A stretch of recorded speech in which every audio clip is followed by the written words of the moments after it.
This is a test of the emergency broadcasting system. Are we good? Is this thing on? Hello? Hello? What up, chat? Hey, how's everybody doing? How's everybody doing, man? Did you guys miss me? Did you miss me yesterday? It's okay. I'm here. Does it sound like I'm dead? Yeah, all right. So let me just, let me share with you what's going on. I'm not dead. I'm not dead yet. They ain't get me yet, you know what I mean? Oh, I gotta put my glasses on. Hang on. Hang on. Make sure these things are clean.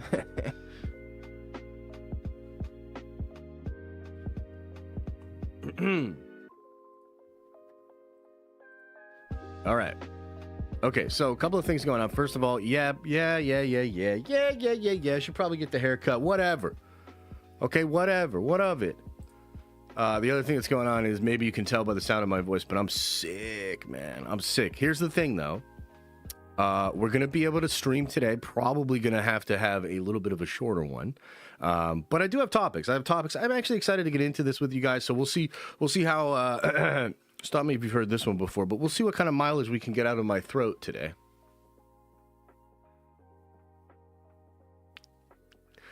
We'll see what that ends up looking like. And yeah, still no stream tomorrow. Which at this point, I don't know how much of it will be. Look, it's just, it kind of sucks. You can't really control these things. I had a lot of other stuff planned this week. I was really trying to get ahead on some stuff. And the universe was like, what if you got strep throat instead? You know what I mean? So it is what it is. But yeah, get that hair handled. Oh my God. No sympathy? No sympathy? I'm sick. My voice sounds like shit. I'm here streaming. But no sympathy? Just get your hair under control.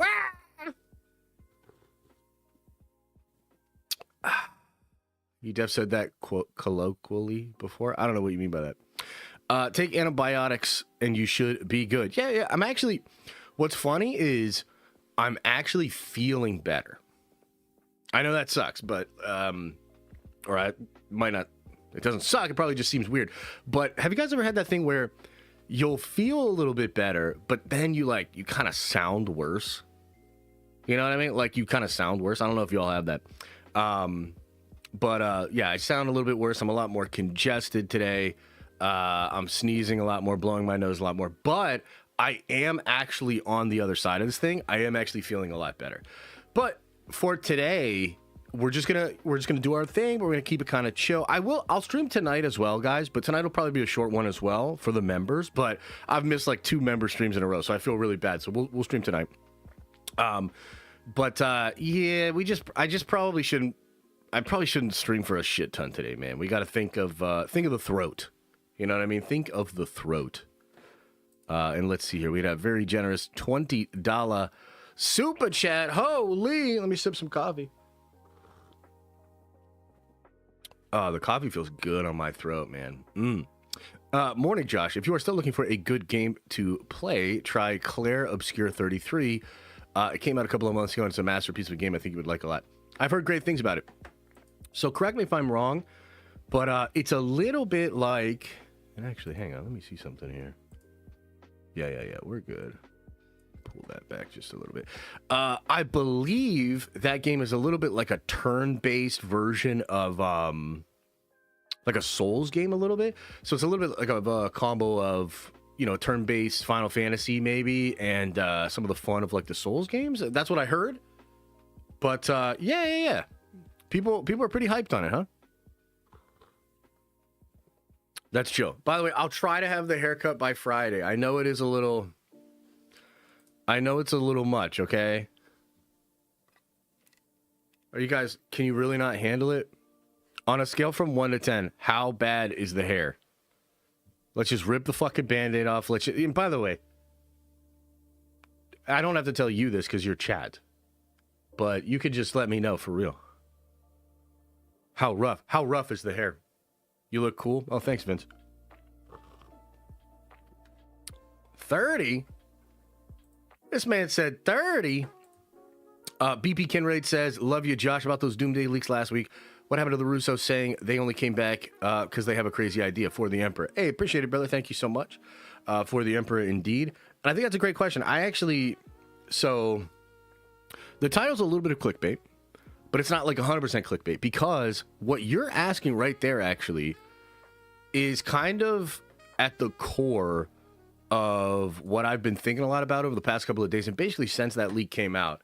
And, I noticed, not just in the Discord, but, on Twitter, and then in the comments of some of the videos and stuff, that people are confused. And I don't know, maybe it seems like I'm a flip-flopper of sorts, which I think is totally unfair. I mean, guys, chat, have you ever seen me radically shift my stance on any particular news topic or issue before? That's not really a me thing, you know what I mean, chat?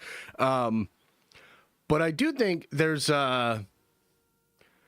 basically two kinds of nerds out there right now in our community, but I would say maybe at large. And I think the one side of the nerd community is still really loves Marvel and is still really excited for the future of the MCU. And despite everything, despite all the shit falling apart and all the stuff and all the signals and, a lot of bad projects and whatnot, there's a lot of us still that just fucking love Marvel, man. It is what it is, man. Like the Infinity Saga and Marvel comics, stories, Marvel games, or whatever, all these different things have touched us, in different ways. And we still just love it. Now, the other side of that fandom, which maybe at this point it might be like 70-30. It's kind of hard to say.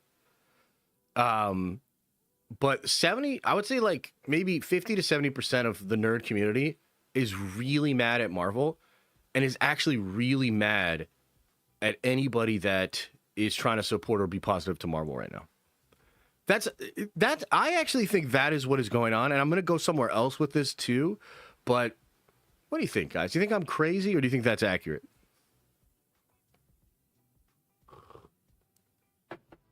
Super Nate says, Lego Batman and Arkham mechanics, get hyped. Dude, it looks great. That Lego Batman looks great. We can talk about that later on. That looks really fun. Lego games, man, kind of killing it. And also, dude, of course, the Warhammer game. Oh, guys, we got to talk about the Warhammer game. But we're going to wait. Okay, we got to wait on Warhammer until we see Kalen pop into the chat, okay? Kalen is the latest member of the community that's decided he don't want no Warhammer in his life. Oh, okay. Okay, bud. So, chat, you let me know. As soon as Kalen gets in here, we'll start talking about Warhammer, okay? Yeah, you're crazy and accurate. Hell yeah. So, the thing about that is a lot of people seem to agree with me on that take. So what's happening here, at least from my perspective, right? Because I was a little bit surprised. Like, there's so much anti-Marvel sentiment that I feel like anytime I vocalize stuff about Marvel and them needing to do better, or, we, talk crap on Marvel, we cast doubt on Marvel, there's a whole bunch of people that are actually, like, on board cheering that on, and that it's not only just an acceptable position, but I think it's a popular position. I think it's popular to hate on Marvel. Like real, dead ass. I think it's popular to hate on Marvel. And I think, therefore, just look, I understand what it's probably like on the other side of this. If you just know me as like content, Josh, or you just sort of experience me through this internet thing or whatever, it probably does feel like wildly up and down, flip-flopping all over the place, etc. And I think what's happening is some people, when I get negative on Marvel, they like get really happy about it. And they're like, fuck yeah, dude, like you're saying it. That's the take. That resonates with me. I feel the same way, right? A lot of people have that energy. And then when I turn around and say, oh, this new thing that came out actually changed my mind. It has me excited again. A lot of people like can't accept that. They can't accept that I would hear certain things, feel a certain way, and then hear other things and adjust what I think is going on and how I feel about it. Yeah. And the thing that I want to talk about today mostly is how over the past couple of days, and really just because of the latest leaks and some stuff that was going on, dude, I got into a crazy research mode. Maybe it was because my throat hurt so bad yesterday I didn't want to record it all. And so I was like, okay, I'll just get into some research. You know what I mean? I'll just see what's going on and see where my imagination takes me with this kind of shit, you know? And of course I'm thinking about Doomsday, RDJ, Doctor Doom, all that shit. And I start like looking into stuff of like what Michael Waldron was saying about Steve Rogers back in 2021. Interviews with Michael Waldron talking about why Loki has different looking variants, what variants even are to the multiverse and stuff like that. And man, it got me really, really excited. And I ended up spending hours yesterday researching in the way that I kind of used to. And then I literally ended the day. I ended last night by watching Avengers Endgame. And I had a fucking incredible time. And I had an incredible time because, number one, the movie is so good. And we'll talk about that. It's in my notes. But also because, dude, it's so obvious that there was stuff they were setting up right then that did end up becoming a part of this plan. And I think, you know, look,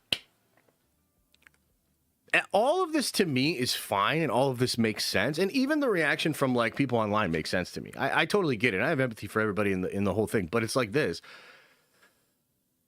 There's certainly, like, if you look at that video, you know, the clip that we posted from me and Rob, which was like, what was that, last week, guys? That was last week, right? And it was after the Chris Evans leaks and everything. A lot of people are very, like, vocally supportive of that video, and that video is getting a lot of good responses. And I think literally part of it is people are just so frustrated with Marvel. And people have lost a lot of the fun that they used to have with Marvel.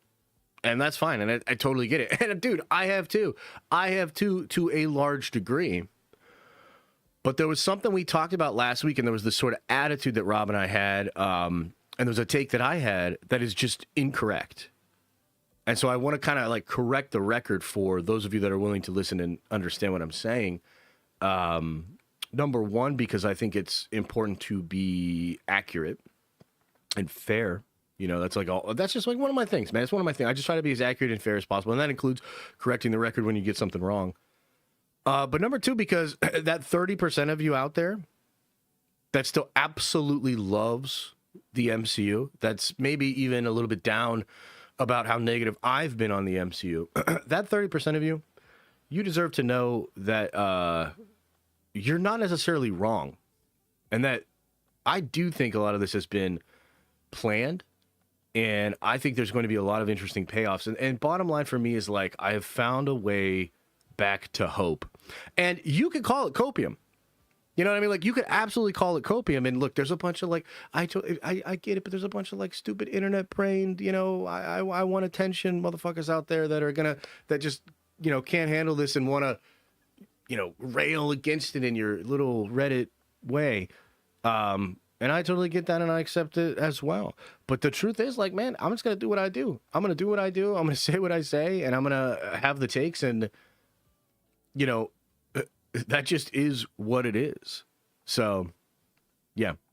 That's what I want to kind of get into today. And like I said, I want to talk about the planning for Doomsday, some of the crazy stuff I found in my research. I want to talk about my rewatch of Endgame because it's nuts. I want to talk about some new leaks that are out there for Spider-Man, including the Hulk and stuff like that. I want to talk about gaming, mostly Warhammer and Fallout. And then I want to talk about the Marvel MTG thing too, because, dude, thank God they figured that shit out. I was really panicked about that.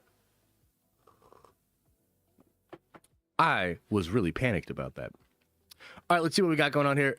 Kane Jensen says, Josh, have you been watching Alien Earth? Yeah, I have, but I didn't watch the third episode. Was going to watch it last night, but I was in the middle of that Endgame watch, man. I just had to keep going. Zach Attack says, did you see Roka video yesterday about actors fighting on Doomsday? Yeah, I did. Should we watch it and speculate about it? Should we watch that shit and speculate on who's fighting? That could be kind of fun, right? Like, that could be kind of fun. Like, you guys could think, you know, say who you think it is. I could say who I think it is. By the way, I haven't heard shit. Didn't reach out to anybody. One of those things, like, I don't even know if I want to know. Like, I thought about hitting Roke up and be like, hey, bro, off the record, what's up? and then like coming out here today and like acting like I didn't know. And I was like, leave it alone, Josh. Leave it alone, brother. Roka slipped up and said her. I knew it, Brie Larson, you cranky bitch. Just leave it alone. No, I'm just kidding. We don't know, but it is her. Josh, I hope you feel better. Thanks, man. How bad do I sound, guys? Does it sound bad? How rough is it? How rough are we sounding today?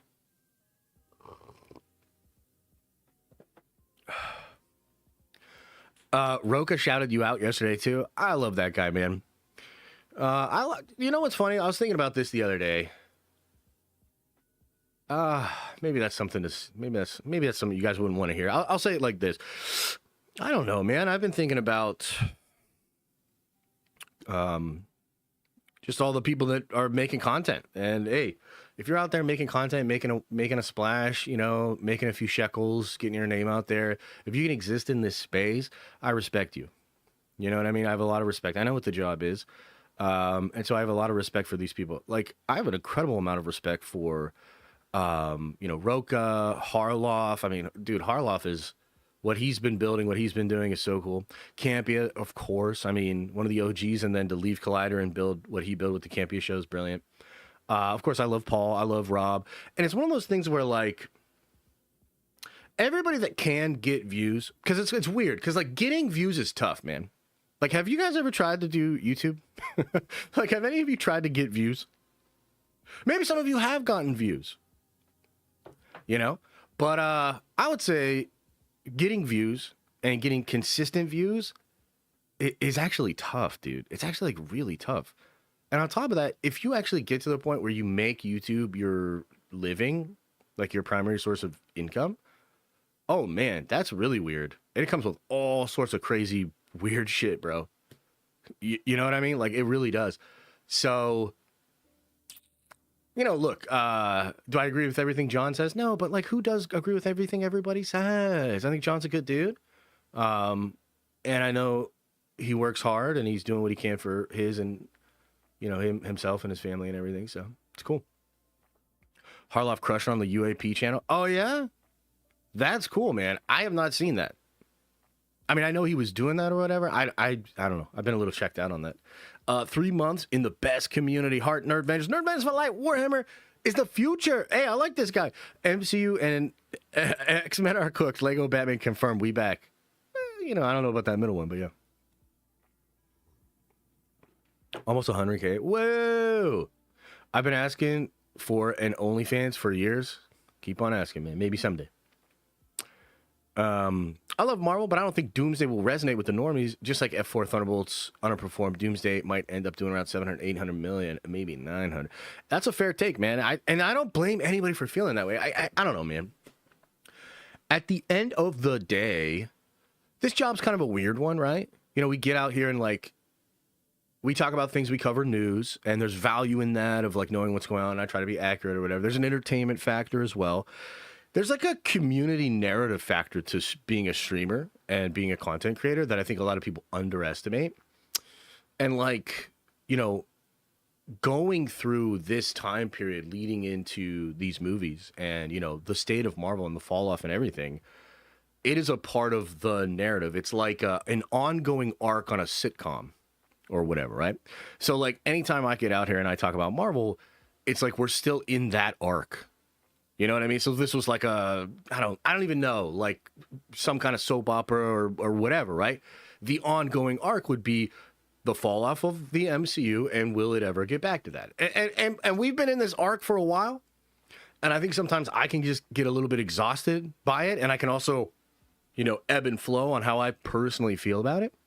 But hey, it is what it is, man. Like we're just doing our thing over here, and like obviously we're doing something right because.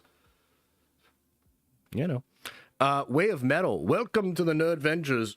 You are a Nerd Venger now. Hell yeah. Hitting with Stick says, is X-Men Best Hope or Last Hope? Maybe both.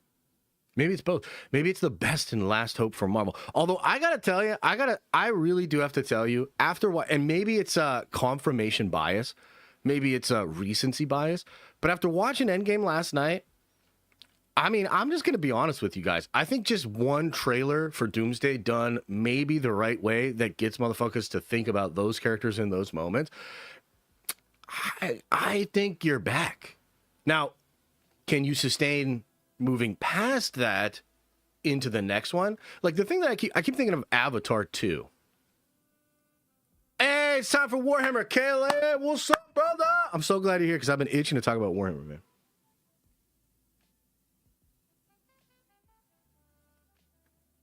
No, I'm just playing. Dog. Yeah, so you think about Avatar, right? Guys, how much shit... The Avatar is basic... This is actually a great point. Okay, this is one of those classic, like, randomly I'm making a fucking incredible point here. So just fucking pay attention. Avatar 1 basically had all of the same after-the-fact narratives that the Marvel Cinematic Universe did. You know how much shit people talked on Avatar? And how long was that? How long did it take? 09 to 2020, like it was 14 years, 13 years or something like that? After Avatar 1 came out and it made bajillion dollars, the narrative was, oh, it's Fern Gully, it's basic Becky shit, it's not even that good, all this, that, second, and the third. And then, as they were lining up for the next Avatar, you know what everybody said? Basically the same thing that they're saying about Marvel right now. That shit's not going to make money, whatever, we're still doing this, Fern Gully 2, this, that, second, and the third. How many, let me just, like, just real talk, just think about this. How many motherfuckers are still on that narrative?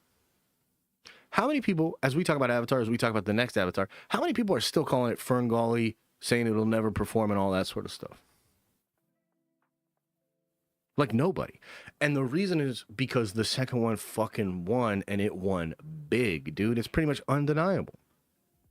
So, like, look, it's not to belittle anybody or, you know, but people are fickle. People have short-term memories. Narratives that take over in the zeitgeist don't necessarily result in any noticeable behavioral difference in the audience. I think people are fickle, and I think they'll say a thing and then do something else. And I really do think that Doomsday is going to be fine. The big question is what happens after that. Smash Bro 555 says 11 years of greatness washed away by just 3 years. Yeah, I mean, that's definitely the narrative out there. And I got to tell you, too, undeniable greatness. You know, the only silver lining, which, like, it was really funny watching Endgame, too. Do you guys remember when Cap, he first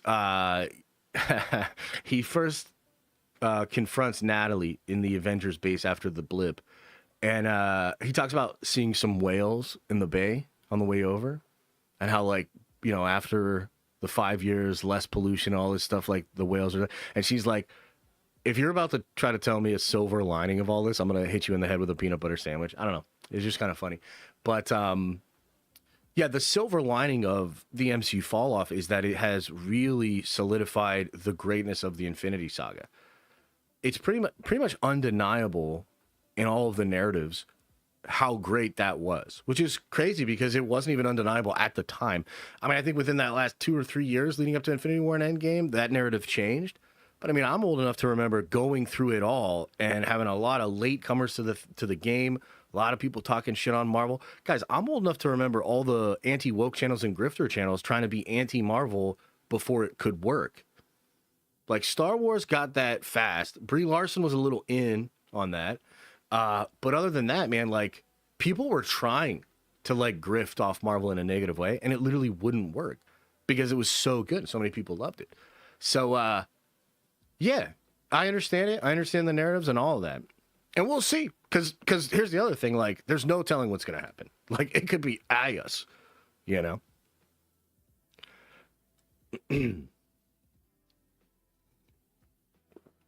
Yo, Josh, I think Thor is going to be crying because Deadpool is going to tell him Loki is alive. Oh, wow. I'm old enough to remember you remembering that. Damn, dude. That's quite a pickle. That's quite a pickle.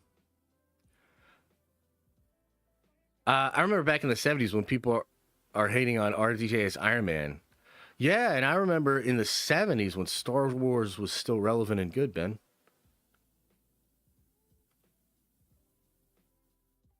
How about that? Alien Earth and Fallout greater than Doomsday. That's still over a year away. More coverage discussion of that stuff and more relevant now, coming out sooner. I mean, I like Alien Earth for sure, and I'm excited to talk about Fallout. We will talk about Fallout. For sure. I remember remembering. Oh, hell yeah. Acting like you were alive in the 70s. LOL. Were you alive? Were you alive? Hey, if any of you in here were alive in the 70s, throw a 1 into the chat. Yeah, just the first one. Alien Earth, solid. Dude, Alien Earth is great. How was episode 3? I haven't had a chance to watch it. Look at all these old heads. Hashtag exposed. Look at all these old heads in here. That's cool, though. You're welcome. You're welcome here. We've got nice, comfortable places for you to sit, you know? We should probably put some cots in the tower so that these older gentlemen can take some good naps and whatnot, you know? My birthday was when the first Alien movie came out in 1979. Oh, shit. Get a haircut, you hippie. Maybe I will. Maybe I fucking won't. Maybe I'll just let this shit go, baby. Can you imagine? Like this same just craziness in the curls, and it's just like flowing like a beautiful mullet over my shoulders. Oh my God, bro. Ha.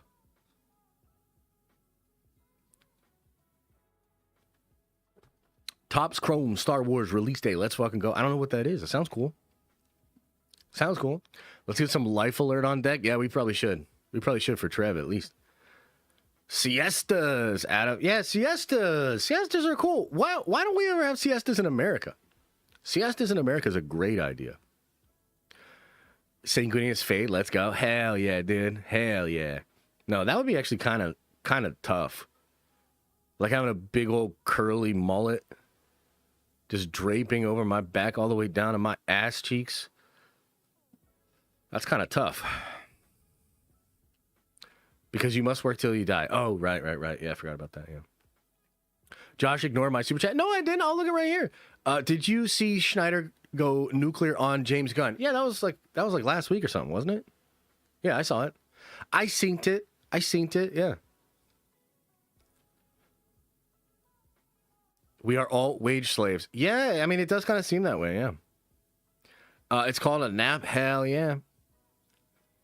Marvel needs life alert. Oh, no! Oh, no! All right, I should probably get into these topics before I lose what's left of my throat.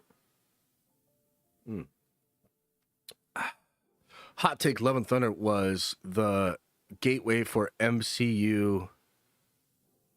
You're using too many symbols, man. I don't know what you're talking about here, but yeah.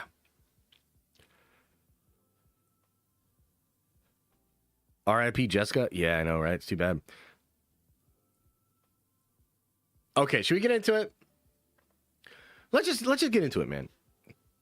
Let's move on. Yeah, exactly. Brixie's knows. Is the Steve rumors true? You think he took the identity of Nomad post Endgame? Yeah, something like that. We'll get into it a little bit more detail. So, I guess the first thing I want to talk about is the planning for Avengers Doomsday and really Avengers Secret Wars. And like, the main reason I want to bring this up is because, you know, I had the conversation with Rob, and it wasn't just the conversation with Rob. However, that clip is like getting viewed a lot and it's going up, you know, over 50K and that's great. But there's only one problem. And I just kind of want to like correct the record and speak to something here because, you know, I think there's, have you ever been, let me put it this way. Have you ever been in a fight with a spouse? Have you guys ever had a disagreement with somebody you care about? And have you ever said anything in frustration that you regret? Yeah, I'm talking about regrets. Have you ever had a regret? Oh, nah, we're perfect. Oh, okay. Yeah. I've never spoken to a woman. I absolutely believe that, Zach. It's okay. You know, you're in a safe space, man. So, here's the point. I think when you care about somebody, when you get emotional, it's one of those things where, like, the things we love, we let close enough to ourselves and maybe our heart to, like, actually hurt us. You know what I mean? I think that's just kind of like a rule of the universe. So, because this crazy franchise of cinematic movies and stuff had meant so much to me, and not just because of the experiences, but also like, you know, my job and my life and, you know, all of that stuff. I can tend to get a little emotional. By the way, we know, I think we can all recognize, right, that being a nerd usually means you're pretty passionate about something. You know, so if you're a nerdy, what are you guys nerdy about? Like, what do you get nerdy about? What's your thing? You know, throw it into chat. For some of you, it's probably Star Wars. For some of you, it's DC. I know for some of you, it's DC because you won't shut the fuck up about it. For some of you, it's Marvel. For some of you, it's Doctor Who. You know, for some of you, it's Harry Potter, Star Trek, comics. Josh, there's one. Yeah. Face swapping Josh. Right. So, Berserk and Star Wars. Ooh, I'm actually going to bring Berserk up later when we talk about Endgame. Do you all notice the Berserk shit? Oh, we'll get there. The point is this, man. Part of being a nerd is being really fucking passionate about this shit, man. Almost unreasonably so. It's a double-edged sword. You know, if I were an executive or a president or a CEO of a company and we were involved in making content around big nerdy IP, I would view it as sort of a double-edged sword. Like, on the one end, you have this very passionate base. That's something you want. You want to be able to activate that base, mobilize that base. You know, you hopefully have a reciprocal relationship with that base where you offer up something that they enjoy and they give you commerce in exchange for it, right? But the other side of it is like, you make the wrong move, you say the wrong thing, motherfuckers are out there. And because it's social media, everybody's got a loud microphone. You know what I mean? That's part of what it is these days with fandom and nerdy people in general. So I say all of that to explain that I think some of the hot takes, I think some of the things we're all saying right now about Marvel are a little bit of that energy. Just a little bit of that. We're in the fight with the person we love. We're flinging, you know, some words. You know, some of you guys are probably using slurs. You know, we're passionate. We're expressing a level of toxicity because we love this thing. We're very frustrated by it. Okay. And so the point I'm trying to make is I said something when talking to Rob, and I think this is a narrative that's out there. I've seen some of you throw it back in my face, which is, by the way, one of my least favorite fucking things in the world. When I make a point and then you guys weaponize it against me later on. Oh, I fucking hate it. Stop doing it. But anyway, I had said that my biggest problem with the leaks was it felt like all of the things they were setting up, all the stuff that I was paying attention to, all the stuff we were researching, digging into, theorizing, spending our actual time, trying to figure out, was being discarded in the name of, number one, just like blind hype and box office dollars, but also just simplicity. I was really frustrated that we were probably going to strip out some of the more complicated and enjoyable aspects of Secret Wars or Doomsday to have it be more mass appeal and simple, right? And so I think I said with Rob, I was like, that it feels like that's what they're doing, And I watched that clip, with me and Rob, and I think that's something that he said too. He said it smells of desperation. You know what I mean? And they're just trying to, they're not doing it necessarily in the best way. They're just going for something that they know will get a pop, right? And again, all of this is fine. All of this makes sense. All of this is reasonable. But I really thought about it yesterday, and I started to do some, some research and some thinking about this. And like the reality is, this is something I brought up with Rob too. Marvel gets lucky in a little bit of a sense as they were building their cinematic universe. But when we say that, what we really mean is like they simply didn't have it all figured out all right away. That post-credit scene in Avengers, which they did several versions of that. They're written by Brian Michael Bendis. They kind of just throw them together or whatever, right? That post-credit scene, it's not like they knew exactly what they were going to do or how they were going to get to Thanos. They just knew that was something they wanted to do, okay? And there were a lot of threads and things that were just used in years and years and years of those movies and those storytelling. There were concepts and ideas that were like on whiteboards, things that they wanted to do. Like, I know for sure Steve Rogers getting Mjolnir was something that they wanted to do for a long time. And so even that little tease in Age of Ultron is very likely an indicator. It's not that when they sat down and filmed that in Age of Ultron, like I want to be very clear here, It's not like when they sat down and filmed that in Age of Ultron, they were like, yo, in 8 years from now, or whatever it is, we're going to have that moment pay off. And right in front of Thor, Cap's going to pick it up to beat Thanos' ass. And then Thor's going to be like, I knew it. And it's going to be this callback to Age of Ultron. That's not what it was. But what it was we know we want to do this.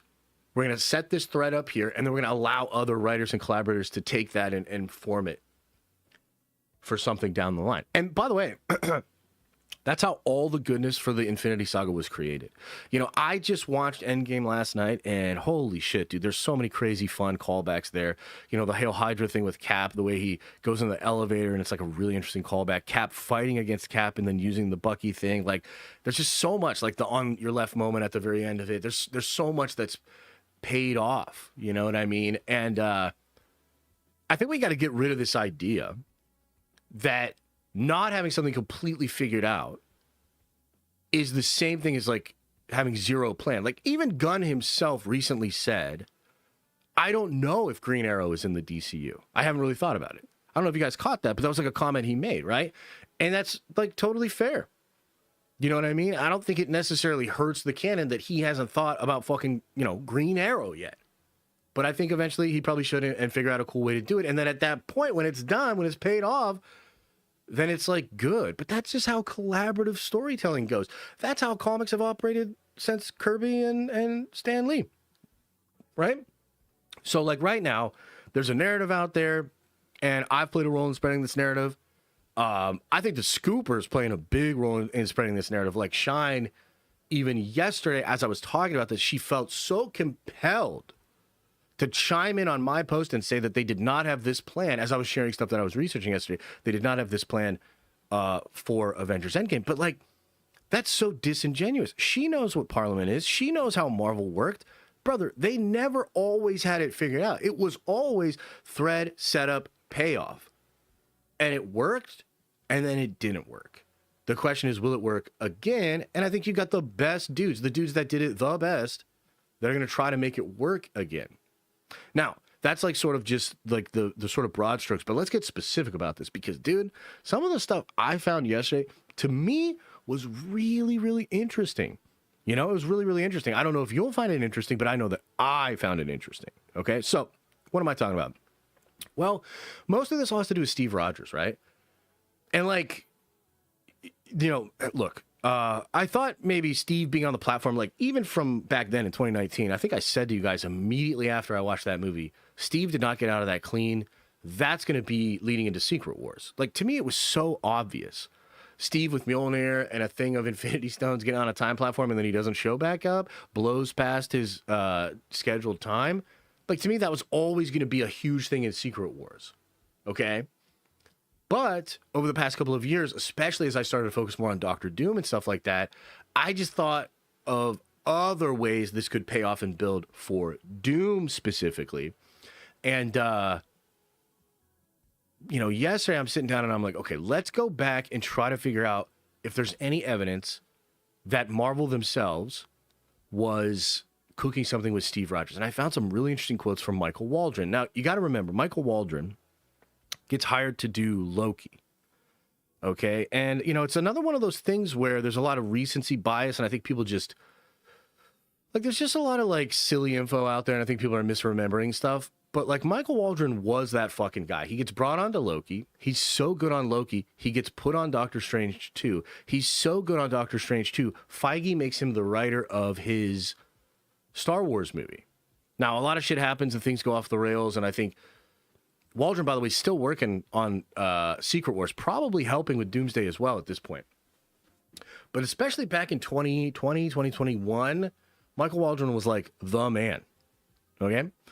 So I looked at a couple of interviews from him in 2021. There was actually one he did with Soups, Matt Ramos. And I think Matt asks him, what will the TVA think of Steve Rogers going to stay with Peggy Carter? And Waldron says, literally, I don't think I can answer that. You're just going to have to keep watching, right? I'll pull it up here because I was tweeting about this yesterday. I pulled this shit up for y'all to see.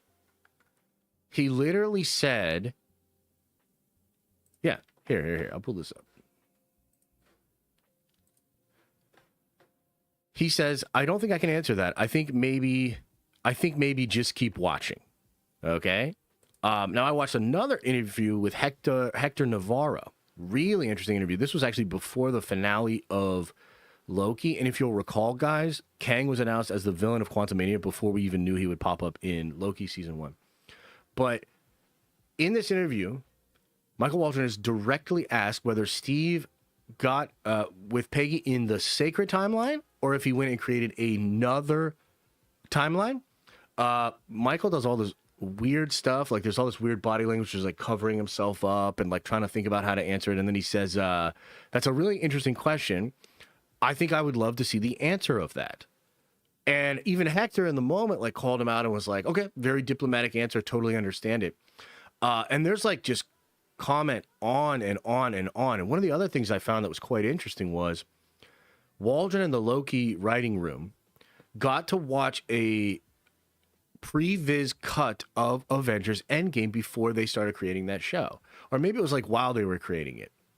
But they literally sat down and watched a pre-viz cut of Endgame and then went on to build off of that into Loki. And like, man, I'm going to get into some of the Endgame stuff in a little bit here because it's wild. Like I haven't seen Endgame in years.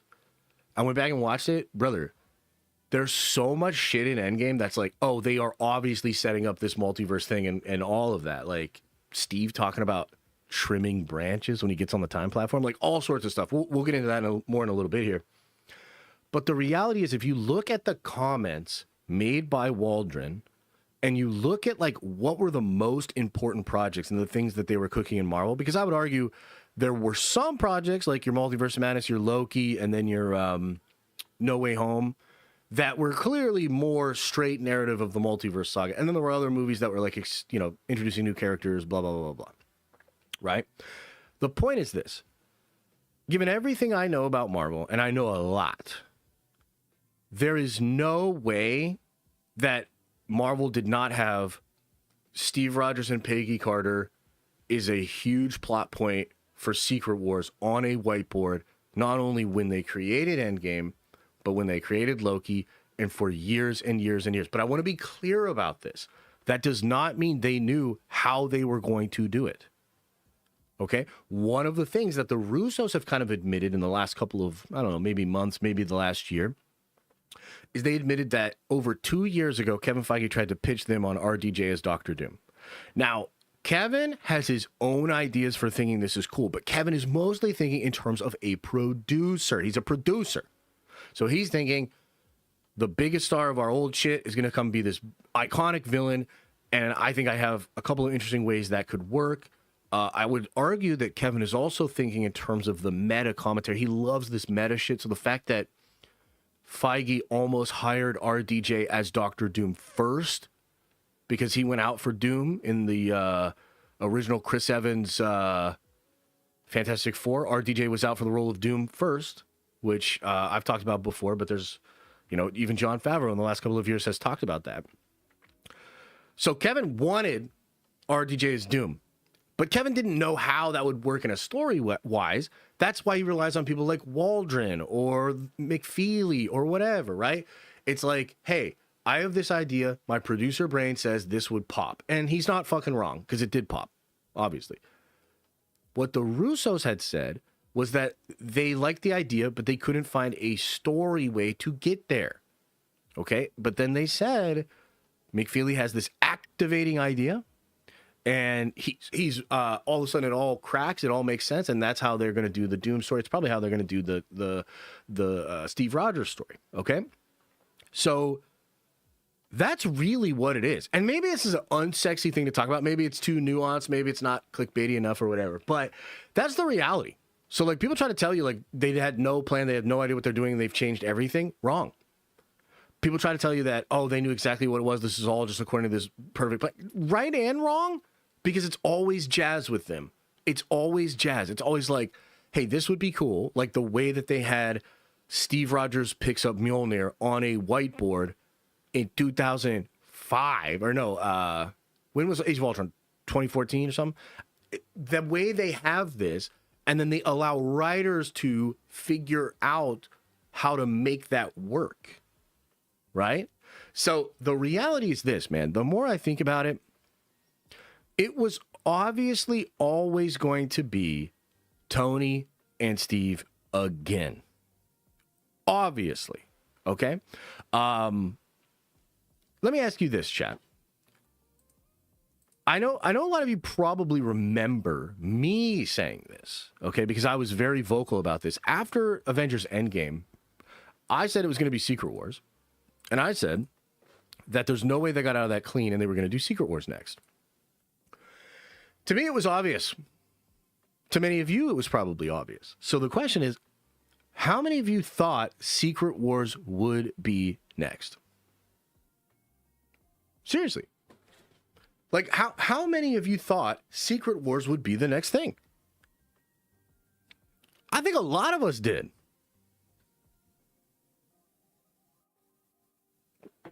So here's what I'm saying to you. It's so obvious that Marvel knew it was going to be Secret Wars. The question is, did Marvel have Secret Wars in mind when they were writing and creating Avengers Infinity War and Avengers Endgame? That's the question. I'll repeat it. Did Marvel have Secret Wars in mind when they made Infinity War and Endgame? Of course they did. In fact, the Russos were talking about Secret Wars on the red carpet premiere for Infinity War. You don't believe it? You're wrong, dude. You're fucking wrong. And by the way, I know this shit. I do this for a living. I've been covering this for like 9 years. I probably have forgotten more than you ever knew about the Marvel Cinematic Universe. That doesn't go for all of you. That goes for just a few of you that are being buttholes about it and saying no. Obviously, that's what it was. Obviously. So, look, this is not to say that Marvel's gone off without a hitch. That's obviously not true. But this whole idea, this whole like state that we're in, which I think is kind of hurt by just the negativity around there, the narrative around Marvel, this, that, second, and the third. This idea that they had no plan and they totally changed everything and they're flying by the seat of their pants, break glass in case of emergency. They're throwing out all of the stuff that they built. I promise you that is not true. I promise you it was always going to be about Tony Stark and Steve Rogers. And that is what Doomsday will be about. I know it's technically Doctor Doom, but like, duh. It's about Steve Rogers and Tony Stark, really. That's what it is. And I think that anchoring was by design. I think the comments from Waldron confirm this, and the comments from the Russo brothers confirm this. And we'll see. I mean, we still don't know if they'll actually pull it off. But there's a lot of juice there, man. And look, I'm going to talk about Endgame in a second here because, dude, this shit will blow your mind. Yo, question. When is the last time that you guys watched Avengers Endgame? How many times?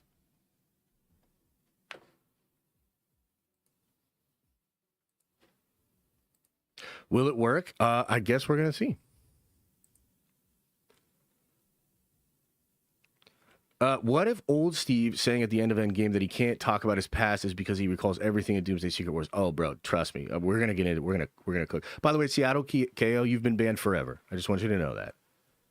You know? Sticky Savage with a 5 spot says, feels like they built up to Secret Wars, but not Doomsday. Fair. That's actually fair. That is actually fair.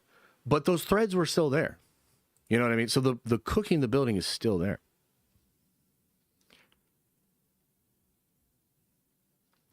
One week ago, watching the movie almost every month. Wow, that's crazy. So I don't know exactly why this is, but I hadn't watched Endgame in years, dude. Like probably 4+ years. I watched the shit out of it. Maybe that's why. Like I just kind of like overwatched it, maybe. And I deadass, and not just Endgame. I actually don't watch a lot of Infinity Saga in general. I think the last one I watched Iron Man with you guys. I watched Winter Soldier after Brand New Day because I need a palate cleanser. But other than that, I don't watch Marvel content anymore. Not the Infinity Saga stuff. Right? Yeah. What happened with that ban? Oh, he just said something I didn't like, man, you know? I don't even know exactly what it was. I just sometimes like I just see you and you're just saying, and I'm like, you know what? I don't like what you said. I don't like how you said it. I don't like the cut of your jib, and you're out of here. It's that simple. Should there have been an Avengers movie in 2022, 2023-ish? I think that could have helped. Here's what I would say. They should have done Civil War, meaning they should have done like a Captain America movie or an Iron Man movie or one of these, like maybe a Thor movie, and then it's essentially an Avengers movie. Do you know what I'm saying? Like it's essentially an Avengers movie. Keep it real. You don't watch new shit either. I mean, I don't. Not really. Not really, bro. Yeah. Endgame is on TNT every weekend. Really? That's interesting. Man. Who do you think the actors were that fought on the Doomsday set? Oh, should we talk about that? Should we speculate about that? Okay, so let's talk about this a little bit because I think it's kind of funny. So, according to John Roca, who I think he said this on Harloff's show, there were two actors that got into a big fight, a big altercation on the set of Avengers Doomsday, okay? And apparently one of the actors, it's one of the, they're not familiar with each other. They're not familiar with each other. But apparently one of the actors said something to the other actor, and it hit a little too close to home. And the other actor was basically like, I don't know you like that. And then they confronted them, and it was very tense. So apparently it was so bad that they were willing to make concessions, cut out scenes, change the script, shoot with body doubles so that they don't have to actually shoot together or whatever like that, right? And apparently Roca did slip up and say she. So it could be Brie Larson. So, of course, everybody wants to know. Everybody wants to speculate who could it be. And I think most of our first thoughts were, did Pedro Pascal get anxiety around the wrong person? You know? And look, maybe, I doubt it was RDJ, though. Like, so some of you guys are saying, oh, dude, it's clearly Pedro and RDJ. No, dude, they seem to be on really good terms. Pedro went to RDJ's house because they have a lot of scenes together. Pedro's talked about how he's the GOAT and all that sort of shit. So, like, no, dude, like, they're filming shit together. They're probably bros. I don't think that's what it is. Could it have been Pedro and somebody else? Look, I joke about the anxiety thing, but I'm going to be honest with you, dude. Like, hey, Pedro, you get anxiety around my wife, you're going to be on the ground. You know what I mean? Like, you're going to be on the ground. So, I don't know. I mean, maybe somebody really didn't like it. Like, maybe he dead ass reached for a hand or grabbed something or this, that, second, and third. And then somebody's like, no way. You know? So, maybe it's something like that. I don't know. You know, what's funny about this story is this is the biggest fucking movie ever. Like, there's like 70 plus characters that are big stars that are in this film. I mean, we sat there and watched Chairs for 5.5 hours. Just fucking Chairs, right? So it could be any of those chairs or any of these other people that are also in the movie. So, you know, look, I don't think Roca's lying. I think he's actually being honest here. But at the same time, what a nice little drama scoop to have. Because there's so many fucking characters. There's so many actors. You could never guess this. You could literally never guess this. You know what I mean? We could do Mad Libs. We could roll dice. We could ask Chat GPT. We could we're never going to figure it out. You know what I mean? We're never going to figure it out. So here's what I think we should do. Everybody pick out the two most hilarious actors that it could be. Okay? So think to yourself, what would be the funniest version of this? What would be the most ridiculous, hilarious version of this? You know what I mean? Tatiana and Brie? Yeah, that would be pretty funny. Alan Cummings? I was kind of thinking that too. Like, I kind of wish somebody said something to Alan Cummings. He seems like such a chill-ass dude and so, like, normal and chill. You know who else, too? Ian McKellen. Dude, you know who I think would be so funny? Hey, Hey, Matt, what's up, brother? Nerd of the Rings. Paul Rudd and anyone. That would be very funny as well. Ian McKellen and Anthony Mackie. That's my pick. Because you know Mackie, right? Like Mackie plays it a little too familiar. You know what I mean? Like Mackie plays it a little too familiar. And so like what if Mackie like said some shit, like just kind of joking about how, hey, good thing we're finally filming this movie. You ain't got too many years left. And Ian McKellen just fucking snapped on him or some shit. Like, you know what I mean? Like that would be really funny. What if it is Tom Holland and Anthony Mackie? Because like they have their ongoing beef and all that. And what if like Tom Holland brought up the box office for fucking Brave New World, and Anthony Mackie's like, and like, you know what I mean? Has that. But the thing is, they said they're not familiar, so like that's kind of an interesting one. Maybe it's Letitia Wright.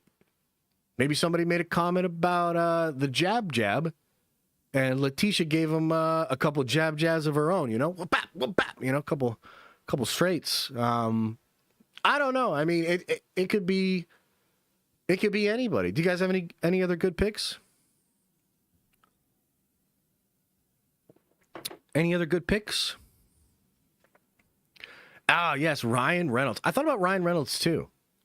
You know, I wonder if anybody like took a shot at Ryan about the whole Blake Lively thing, and it was just a little too much for him.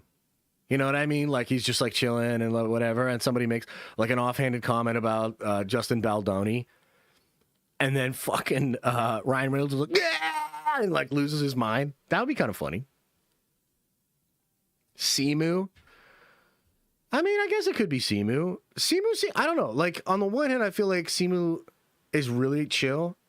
I think he's a bit performative, you know, even when he's just trying to be a normal guy. Like I don't know. He strikes me as one of those guys that does things because he thinks the optics are good. But I don't really think he's like a dick face or anything like that. He seems chill. Cheeto and anyone, maybe Ryan Reynolds. Dude, what if somebody made a comment about Cheeto and losing Armor Wars or something? Where they were like, oh man, they really fucked you on that Secret Invasion. I guess no Armor Wars, you know what I mean? And he's like, you motherfucker, or something like that. Oh, that would be good too. Dude, there's a lot of potential drama here. Elizabeth Olsen and Michael Waldron. Yeah, that'd be a good one. Will Smith confirmed. Yeah, he'd be slapping some motherfuckers for sure. He'd be like, boom, you looking for this? Bap! You know, hits him. I hope they said their line. I hope they said one of their Marvel character lines before they threw any shots or anything, you know? Ooh, Brie and Borat. Oh, that could be good. Oh, shit. Chris Evans and Joseph Quinn. Little Johnny on Johnny action. Yeah, that could be good. It's got to be Brie and someone. Yeah, and then like you think about the Brie comments, right? Like I don't know, like almost anything probably. What if it's Channing Tatum and Brie? John Bernthal and Mark Ruffalo? Yeah, maybe. You think it was political?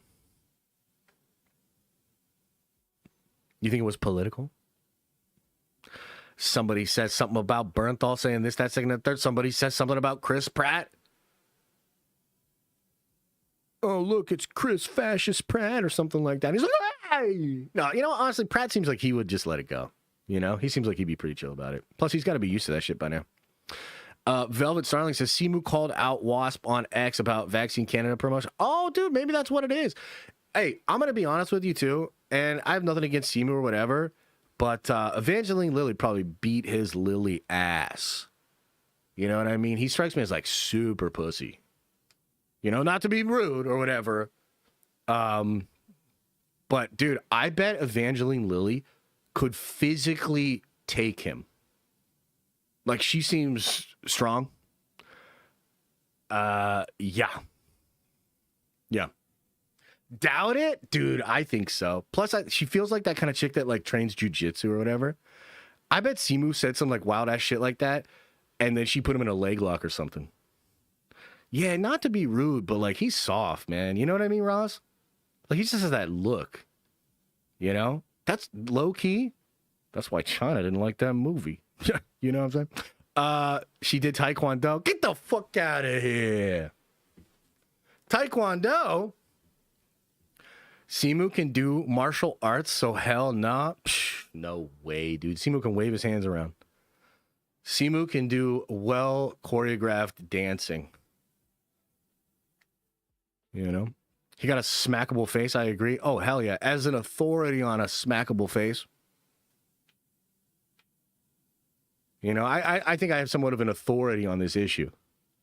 Hey, Chad, how smackable or punchable is my face out of 10?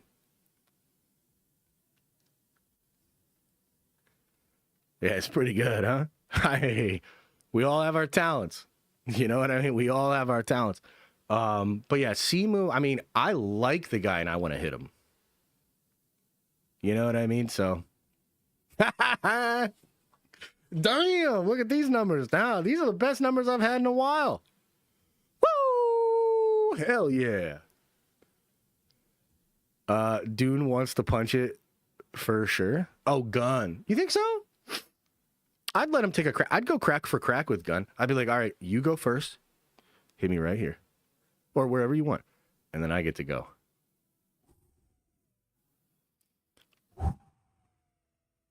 But the power of Grayskull, you know, or something. Oh, man. Oh, dude, I'd tap into some fucking Baki energy. Some fucking Dragon Ball Kaioken times 20. Oh, my God. Oh, it'd be great. Have you seen Alien Earth? Yeah, it's pretty good. Team Jeff Snyder or Team Gunn? Oh, Team Snyder, 100%. Dude, I saw this. Speaking of which, and now we're rambling a little bit. Should I end the segment?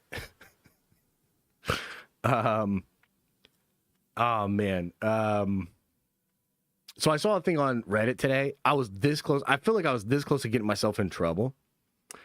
I saw a post where did you guys see this shit where some Redditor just made a post about Jeff Snyder and it was something like how James Gunn has like killed all the grifters and all this sort of stuff. And so anyway, Jeff, he says on the show and posted on the Reddit, which is like, how do you even figure out how to work Reddit? You know what? Kudos, Jeff. You're learning, brother. So he said on the show and then he posted on Reddit that like he wanted this user to come onto the show and have the debate live and like not be a pussy and like, hey, if you feel this way, why don't you come onto the show and like actually address this to my face and we'll like talk about it. And dude, how do you think that just out of curiosity, how do you think the Reddit responded? How do you think all of the Redditors responded? You know, the upper crust of internet society, Reddit. How do you think they took that?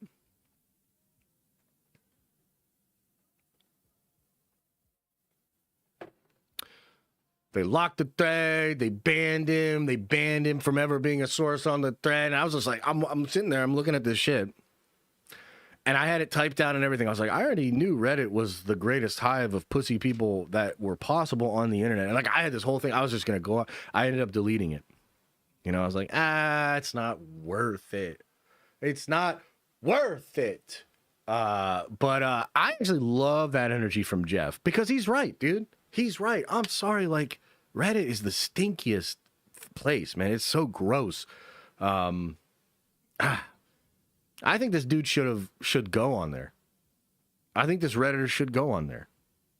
But yeah, I thought that was hilarious. And I was just like, dude, Jeff is so right. And is he doing something that like maybe he shouldn't? For sure. You know, for sure. Probably should just let that shit go. But I love a good crash out, man. You know what I mean? I like it messy. What can I say? I like it messy. I like to stir the pot. I just posted about restoring the Snyderverse this morning. I can't fucking help myself, okay? Look at this. 500 likes already?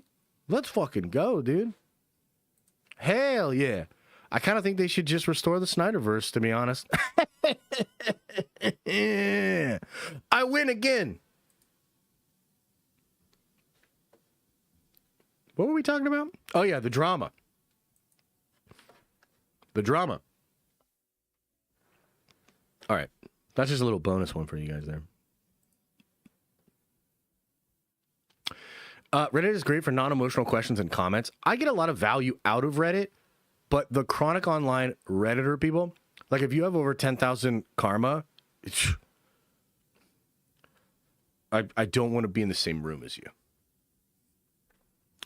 What are we talking about? I don't even know. So is the stream over? Yeah, dude. We got to be honest about the Snyderverse. While the tones are amazing, the execution wasn't good at all.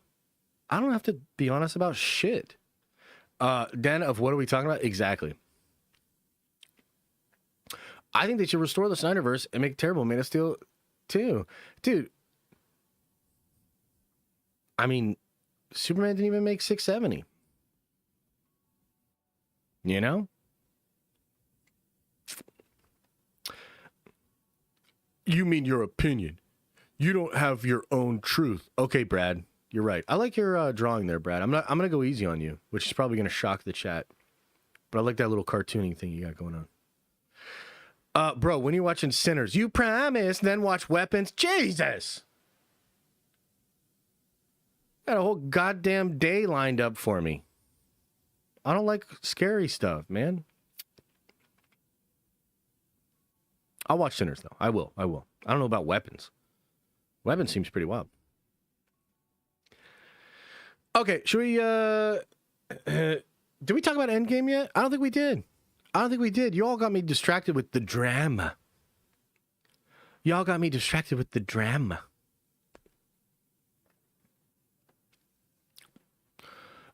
Josh, is this chat that much different than Reddit? I'm not going to answer that, Steve, but we both know the answer.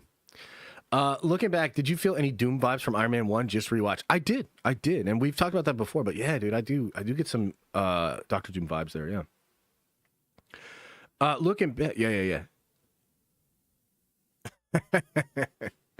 Okay, let's talk about Endgame. So, yesterday, I did a bunch of research. I was researching stuff that Waldron was saying about Chris Evans. I was researching stuff that he said about variants and shit like that, which, by the way, is super interesting. Randomly yesterday, the showrunner of the Friendly Neighborhood Spider-Man came out and confirmed a rumor that talked about like going darker and amping things up in the next one. And you know how Brand New Day is going on right now, right? Obviously, Brand New Day, a lot of rumors about that. Somebody, I think it was Cryptic HD, out of nowhere was saying yesterday that he was told from a source a long time ago that aspects of the Friendly Neighborhood Spider-Man character, that's a variant of Peter, and he's a mirror somewhat to the Peter Parker of the 616, the Tom Holland Spider-Man, and that you could see elements from that show begin to pop up in what will happen next for the character of Peter Parker in No Way Home. And this idea of the variants being mirrors to each other is really interesting because I actually found Waldron saying the same thing. He was talking about variants, and he was talking about how all of Loki's variants are mirrors, and they show different aspects of himself and all that, right?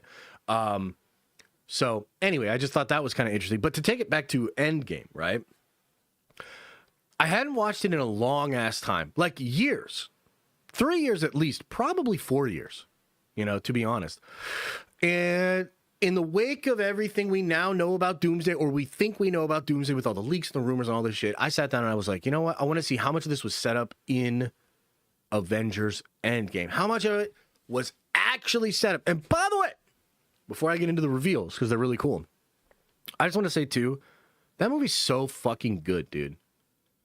Even last night when I shared on the Discord that I was rewatching it, like, there was a bunch of people that were like, oh, Infinity War's better. And there were some people saying that, like, Endgame wasn't even good. And this is just another one of those, like, internet brain takes that took over after this movie came out. I think it's also partially because Infinity War is a better movie, like just a beginning, middle, end movie. Yes, Infinity War is better. But this whole idea that Endgame is somehow not good or was a weak ending or was bad or whatever is so fucking ridiculous. Dude, that movie's so good. It's so good. You know what it has that, like, not a lot of other movies have, including the Infinity War stuff? The emotions in that film. The resolutions. Oh, my God, bro. Like, it's really, really good. I really enjoyed watching it, and it made me hope, like, oh, man, if we can even get close to this level of shit again for Secret Wars. Oh my God, we're so back. But anyway, what I was really looking for was information, right? And what I was really looking for was setup for Steve Rogers for the Multiverse Saga and all this sort of stuff. And some of the stuff I saw actually blew my mind. So I want to begin with something about Vormir. Do you guys remember how curious we were about the Soul Stone and Vormir? And Red Skull on Vormir says something like the Soul Stone holds a special place amongst the Infinity Stones and all that sort of stuff, right? So I was curious to know if anything would be revealed that maybe I had missed when I watched Endgame back in the day about Vormir.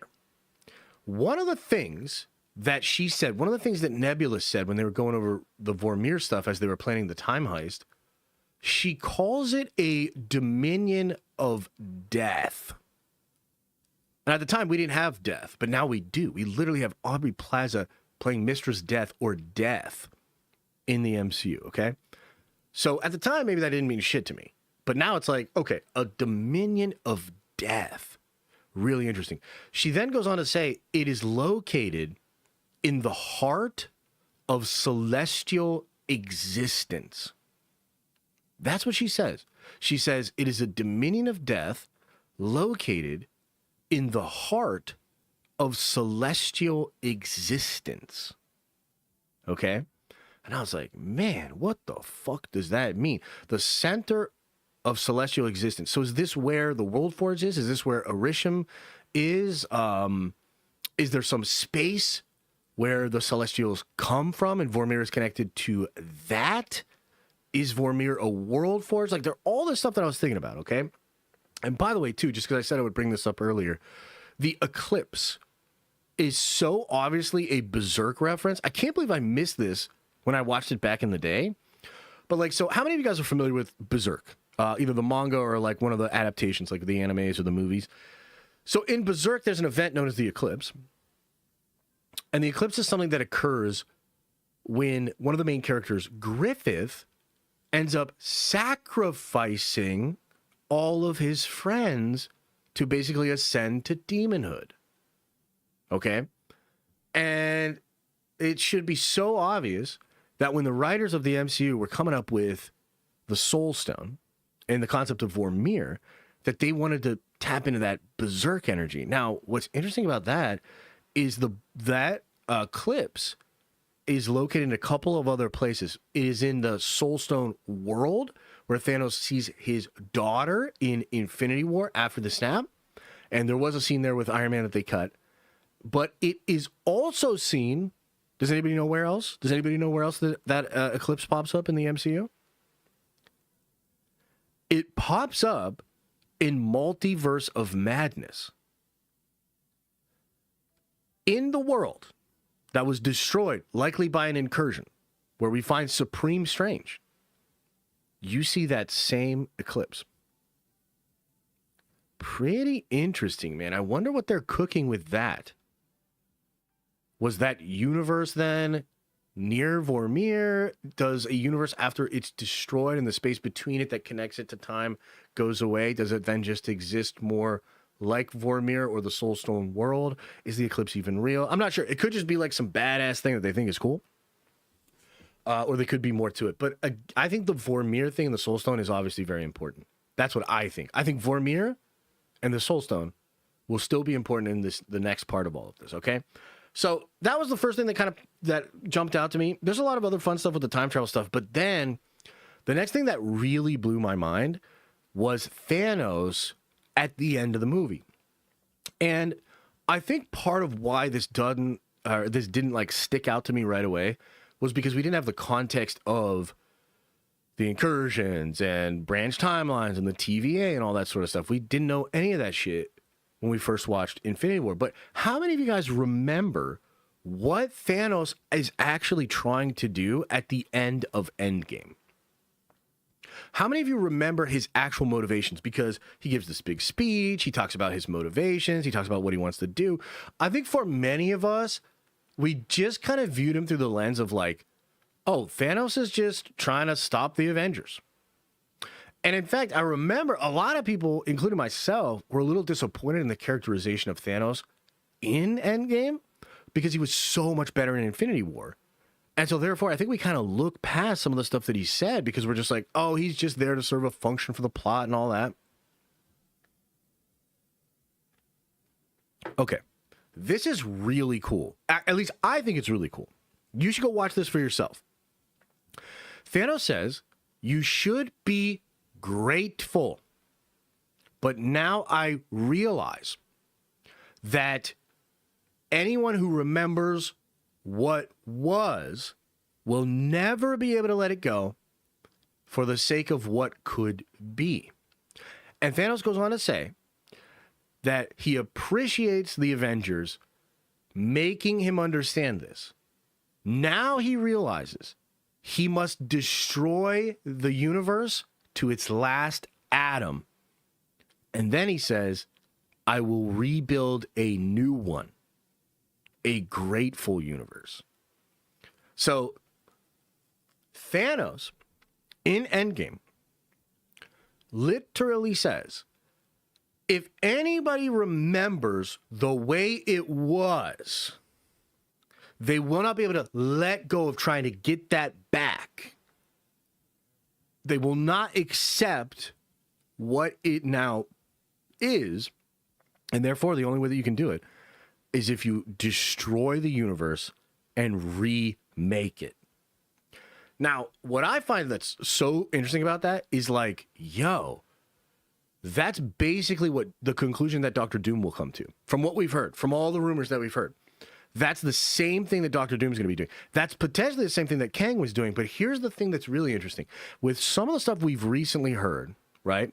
Because there's this theory out there, or I guess Alex Perez said in one of his scoops recently, that the reason Stephen Strange remembers the Fantastic Four as a band from the 60s is because there was a version of the universe where they all existed together, and Stephen has some kind of an echo of a memory of what it was like with the Fantastic Four in his universe. Okay, by the way, something really interesting that I found, at least I think it's interesting. In Spider-Man No Way Home, the Peters cannot work together. Do you remember this part? They try to work together and they fuck it up, and then they have that little meeting and the pep talk, and they're like, yeah, I've never been on a team. Andrew Garfield's like, I've never been on a team. Tom Holland says, I have. I don't want to brag about this, but I will. I was a part of the Avengers. Do you know what they say to him after that? They literally say, Toby says, what is that? Andrew says, is that a band? Were you in a band? Kind of crazy, right? So I think it's pretty wild that it's like we have Doctor Strange remembering the Fantastic Four as a band. We have Andrew Garfield thinking the Avengers is a band. Could that just be like a little one-off thing that doesn't matter? Absolutely. But it could also speak to the fact that this was potentially something they had planned. This was a concept that they had where they were like, you know what we're going to do? Because think about this. It explains from a meta-contextual perspective, it explains why all of the other Marvel franchise films for like 30 years were all done in a way where there were no other heroes. The Blade movie, it's vampires and Blade. There's no Avengers, there's no X-Men, nothing. Ghost Rider, same thing. It's just Ghost Rider. X-Men, it's just the X-Men. They didn't have Avengers, right? Fantastic Four, it's just the Fantastic Four. Okay? So there's a meta way for Marvel to explain this, and that would be that this is all He Who Remains. He separated them all out so that they wouldn't be together, and yet they have some vague memory, some vague idea of what it was. Now, one of the things that I think is kind of cool about this is, what if Thanos is more right than he thinks? And maybe it's the case that even if you replace their memories, if somehow, some way, a part of their being or their soul remembers what it was like and wants that back, you'll never be able to have a satisfied, compliant new universe. Because that is part of the argument here. Is like, technically, He Who Remains creates this whole timeline, you know, all the TVA stuff, everything's, you know, on a script, everything's pruned if it doesn't match up, right? And yet we know the universe and the multiverse manifests chaos. It wants to break free. Thanos talks a lot about order and chaos in Endgame. A lot. You know, chaos and order.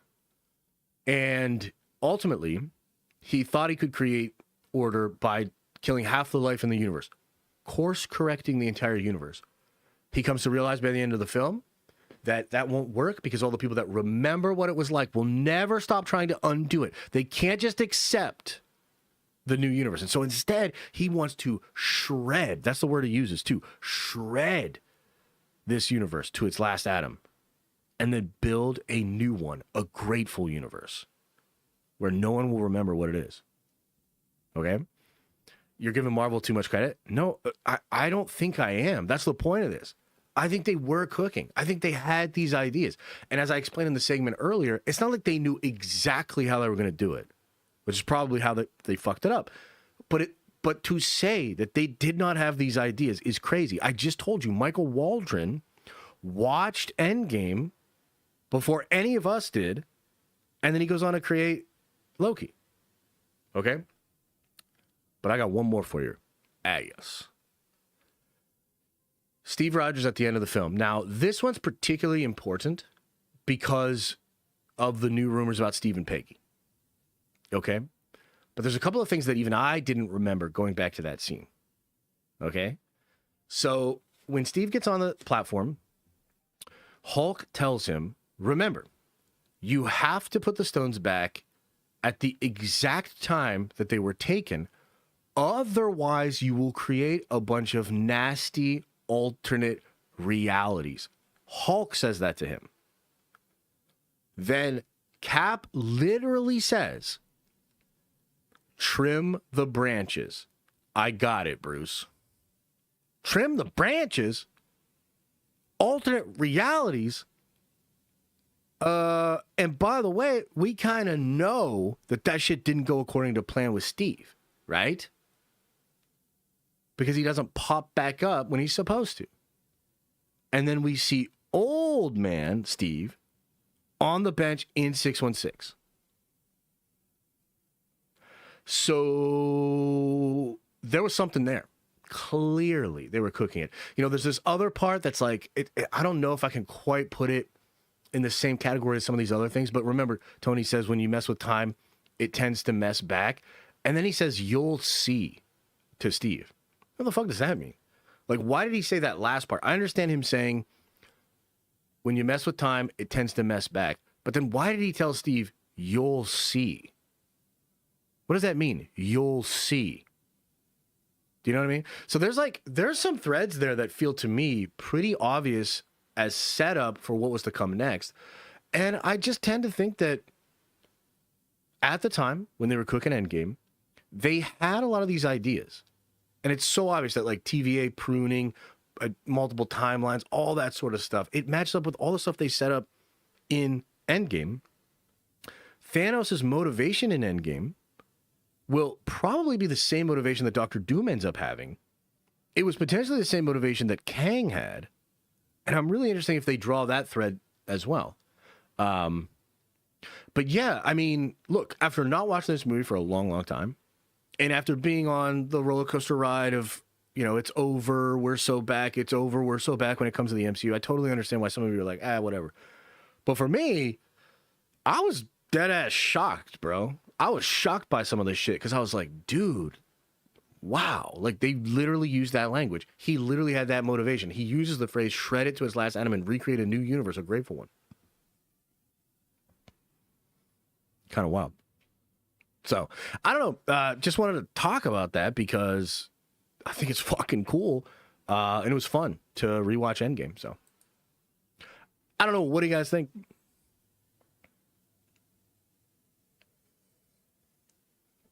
What do you think? Mind blown? It is a little, I mean, I thought it was really cool. Josh, please say, yes. It makes me laugh every time. There you go, bud. Velvet String says, Josh, you seen the theory that the Russos basing entire Doomsday on Iron Man by Black Sabbath in the 19th? I did. Yeah. No. That one ain't it. But it's interesting. I mean, it's kind of cool, but I'm not going down that rabbit hole, brother. The Nefarious Aquarius says, you think the audio callback to Tony creating the first suit at the end of Endgame was a precursor to Doom? Remember, Disney got the Fox rights a month prior to Endgame being released too. I'm not sure. I'm not sure. I just think when you watch Endgame, it's very obvious that it was going to come down to Steve and Tony, and like their whole relationship is like the thing, right? So like Civil War is about breaking that. Infinity War is about them trying to mend it, but it's too late. The Avengers have disassembled, and that's why Thanos wins. That scene at the beginning of Endgame when Tony gives that speech and he puts his armor in Steve's hand. My God, that's just, there's a reason you pay that dude what you pay him. He is incredible.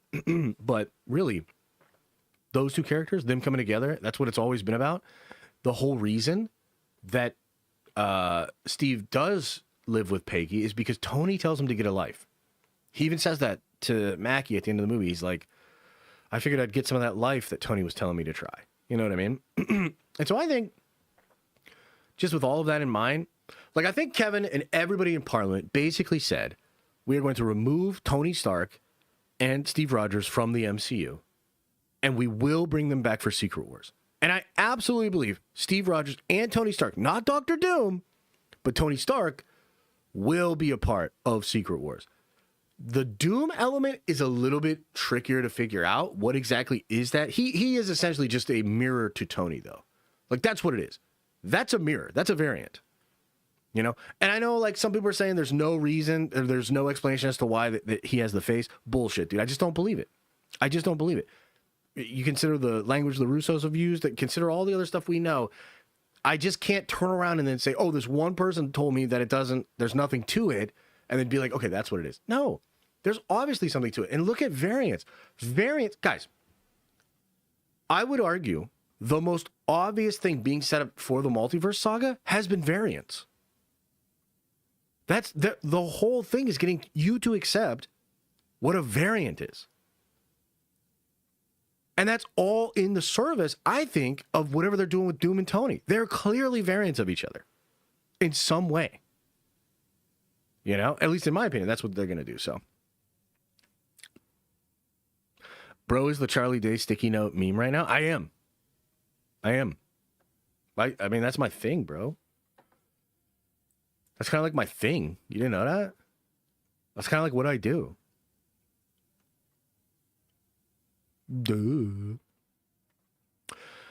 Tyler Verse says, rewatching all of the MCU in order, just finished Ant-Man and Civil War today. It's been so much fun watching the early saga.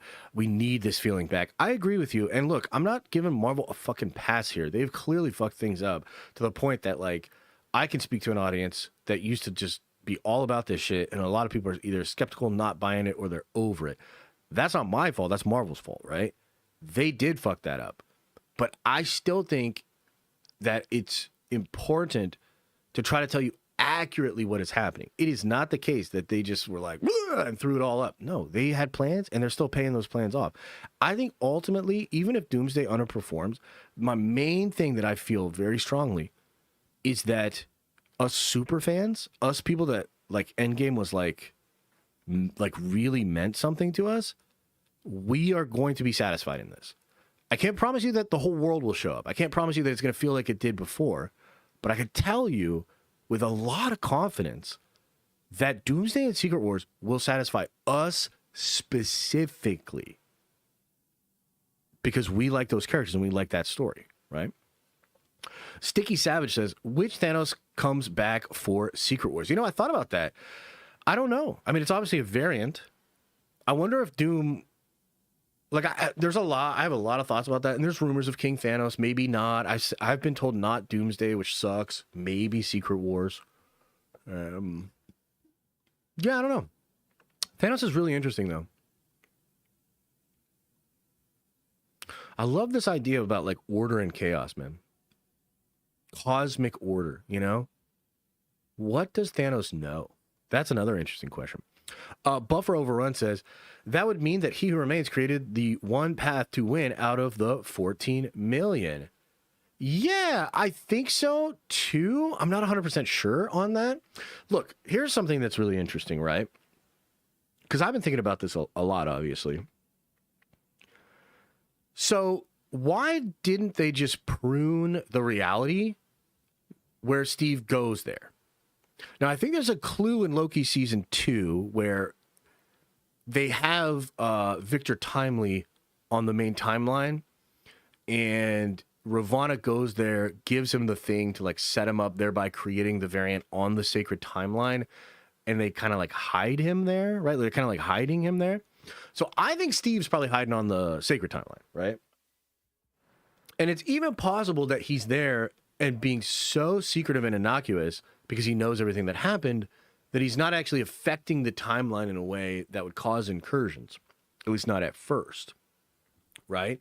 But then you know what else I was thinking about?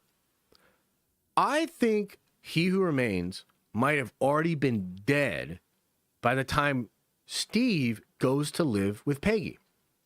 Because if you think about it, they go back to 2012 in New York. Loki flashes out to the desert and gets picked up.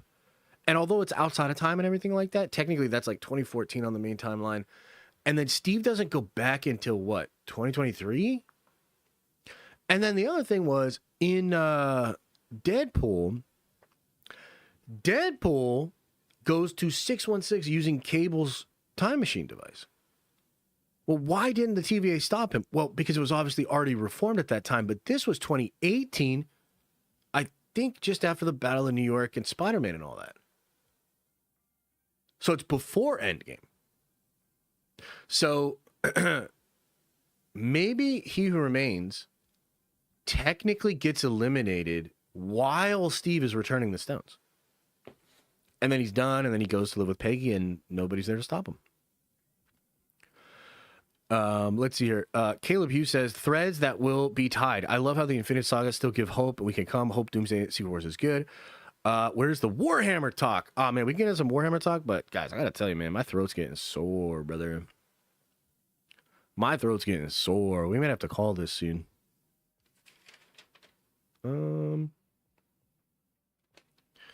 Yeah, should we just rapid fire on some shit? There's some Spider-Man leaks. There's some Hulk stuff. Maybe I could just do a video about that, though.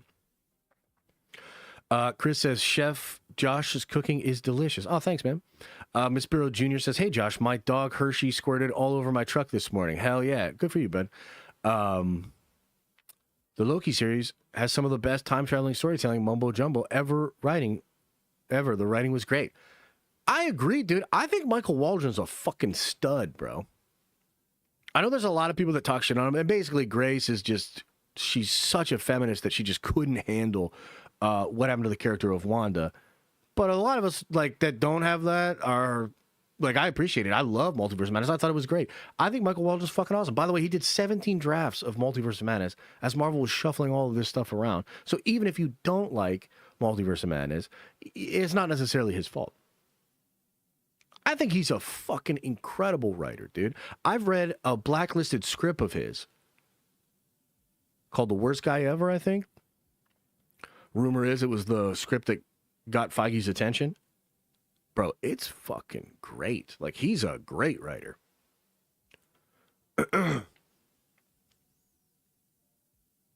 True, Kaylin, true. You can be a feminist and hate Wanda. Me. Hey, look, you know, God bless you. It's your journey. That's your path. My path is to be on this microphone and talk a bunch of shit. Shalami Leaner. Where you at, brother? You said I missed your chat? Shalami! What the fuck? Oh, are you able to do a GL deep dive when you do a member stream? And are you going to do a watch party for it? What is GL? Green Lantern? Yeah, we could do some Green Lantern. I'm down.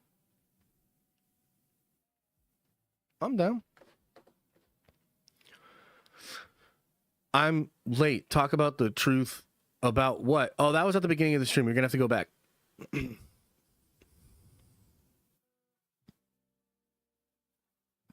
Fart hammer segment should fix your sore throat? Maybe, dude.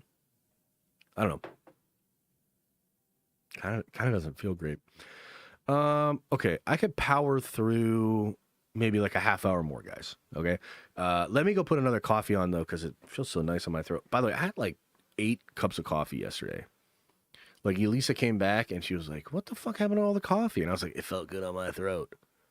And I looked like that meme of Goofy where he's like, he looks like he's all cracked out. I was like, it felt good on my throat. All right. Yeah. I am the throat goat. So I'll be fine. Here, while I go get a coffee on, let me show you guys this. Network is expanding. Nice imagery. To score eyeballs, I need talent. Now that is efficient exposition. The biggest. I'm probably gonna get fucking copy struck for this. You know what? No. I gotta turn the volume down because I don't want to get a copy strike. Do you guys remember back in the day when that one person tried to copy strike PewDiePie? Can we copy strike PewDiePie? Like right now? Like right now? You guys remember that? All right, watch this Deadpool shit. I'll be right back.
Y'all see that Warhammer? Hey, y'all see that Warhammer?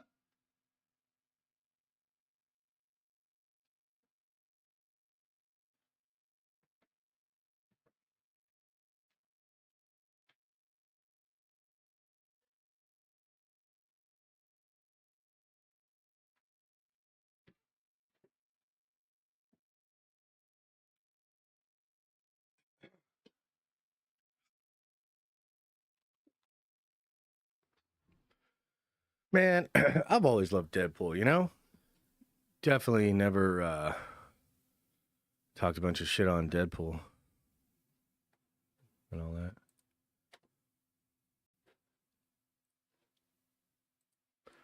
Did you guys see the Warhammer thing? I tried to get it so you could see it. Pretty good paint job, man. Pretty good paint job, if I do say so myself, you know?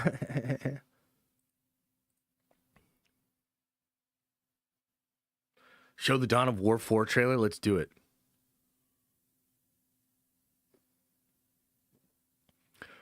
That blurred figure. I couldn't figure it out. You couldn't see it? 8 cups of coffee is insane. Aren't you supposed to drink more than 40 milligrams per day? 8 cups is around 700 milligrams. Yeah, but here's the thing. And I'm actually being serious. I have a gene. You know what genes are? You know the Sydney Sweeney thing? Maybe it's a sore subject. So I have a gene that makes it so. This is actually not a great gene. You know, Sydney Sweeney's got great genes. I've got some good genes. I've got some bad genes. You know, one of the bad genes I have is caffeine is less effective for me.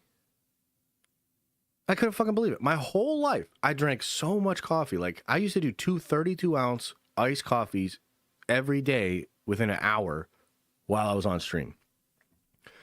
And I just thought that I was built different. I guess I am. But there's a gene. So if you ever do one of those, like 23andMe or whatever they are, I think they're all going out of business now. But if you ever did one of those, there's an option to do like a very extensive full panel breakdown to see, are you susceptible to any kind of diseases, you know what I mean, and all that. Mostly good here, brother. Like, I was like clean on like everything that's scary and dangerous. And then all of a sudden there's a gene that literally makes it so caffeine is less effective for you. And I was like, talk about a bullshit gene. Imagine being able to flip that, and then you have a little bit of caffeine and you're good to go.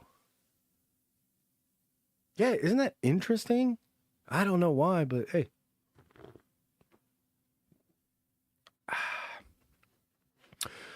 All right. Should we watch? Can we find that Warhammer trailer? Oh, I'm so excited for this. How many of you guys watch the Gamescom thing yesterday?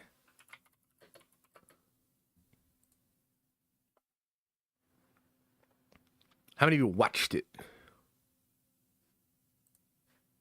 Peggy 18. Oh, I'm excited about this one. Woo! So this trailer was released yesterday at Gamescom. It is for a long-awaited sequel in the Dawn of War series. Now, Dawn of War is like a RTS. It's like a very famous Warhammer real-time strategy game. Kind of like Battle for Middle-earth, Halo Wars, StarCraft, if you guys have ever played those. Now, from what I understand, the first game was really good. Second one, Third one, big But the third one was basically so bad that the fourth one is made by a completely different team with like a pretty much completely different vision. So this trailer popped off yesterday. I think it's fucking awesome. Here we go. Peggy 18. We have fought the enemies of humanity. Oh, hell across yeah. 1,000 worlds. Oh my God, my testosterone is spiking. Force, no mercy. We are the wrath of the Oh my Emperor, God. his angels of death. But the Imperium lies broken. Look at these orcs, dude. Armies scattered and reeling. Oh, damn. Our foes rise to drag us down, and the galaxy has been torn asunder. Oh no, he's what? They killed him? On the world of Cronus, we make our stand. We are the Blood Ravens. The Blood Ravens, Servo Skulls. There is no victory to claim here. Boom, boom. Only vengeance to enact. Black Stones. While Stephen Oh no, he's dead? We fight. No way. Orc boys. Only in death Oh shit. Blackstone Fortress explode? duty end.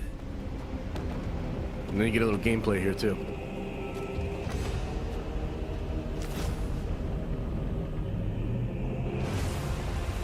So this is the gameplay style. Drop pods coming in. Admech versus orcs there. This looks like Admech. Oh no, this is orcs. Look at this shit, dude. So this dreadnought. There's a ballistas dreadnought. Damn, dude, so cool. Oh my God. So I'm super excited for this. So if you've never played like any of these games or whatever, they follow a successor chapter of the Blood Angels called the Blood Ravens. We have fought the enemies of humanity. And that's their heraldry there. Orc skull, right? So obviously fighting a lot of orcs. No respite. Now, the Necrons, I would imagine the Necrons on this planet, as this was likely a tomb world. The Necrons in the lore take like a 60 million year nap. They go under these planets, and then they randomly will wake up in the 41st millennia or the 42nd millennia. So it's likely a tomb world. No remorse. No. That's the Admech. It's actually kind of different that Admech is one of the first 4 armies in the game. Kind of unusual. I do like Admech, though. That's kind of interesting. Who is that? That almost looked like a... What's the heraldry there? It looks like a librarian. Kind of hard to say.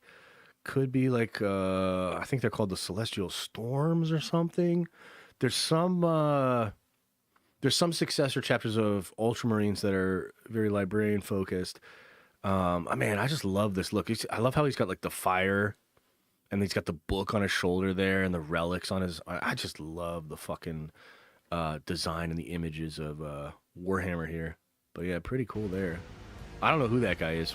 We are the wrath of the Emperor, his angels of death. Some coming out of the tomb world. Nice broken. I love the action of the orcs here. And something, you know, I've seen a lot of videos about this, a lot of people talking about this.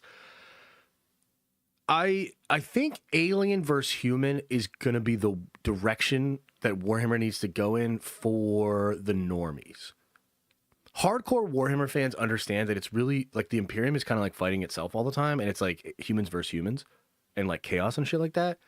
I kind of think an easier sell for normies is the humans versus the aliens. What do you guys think? I'm going to sneeze here. Hang on.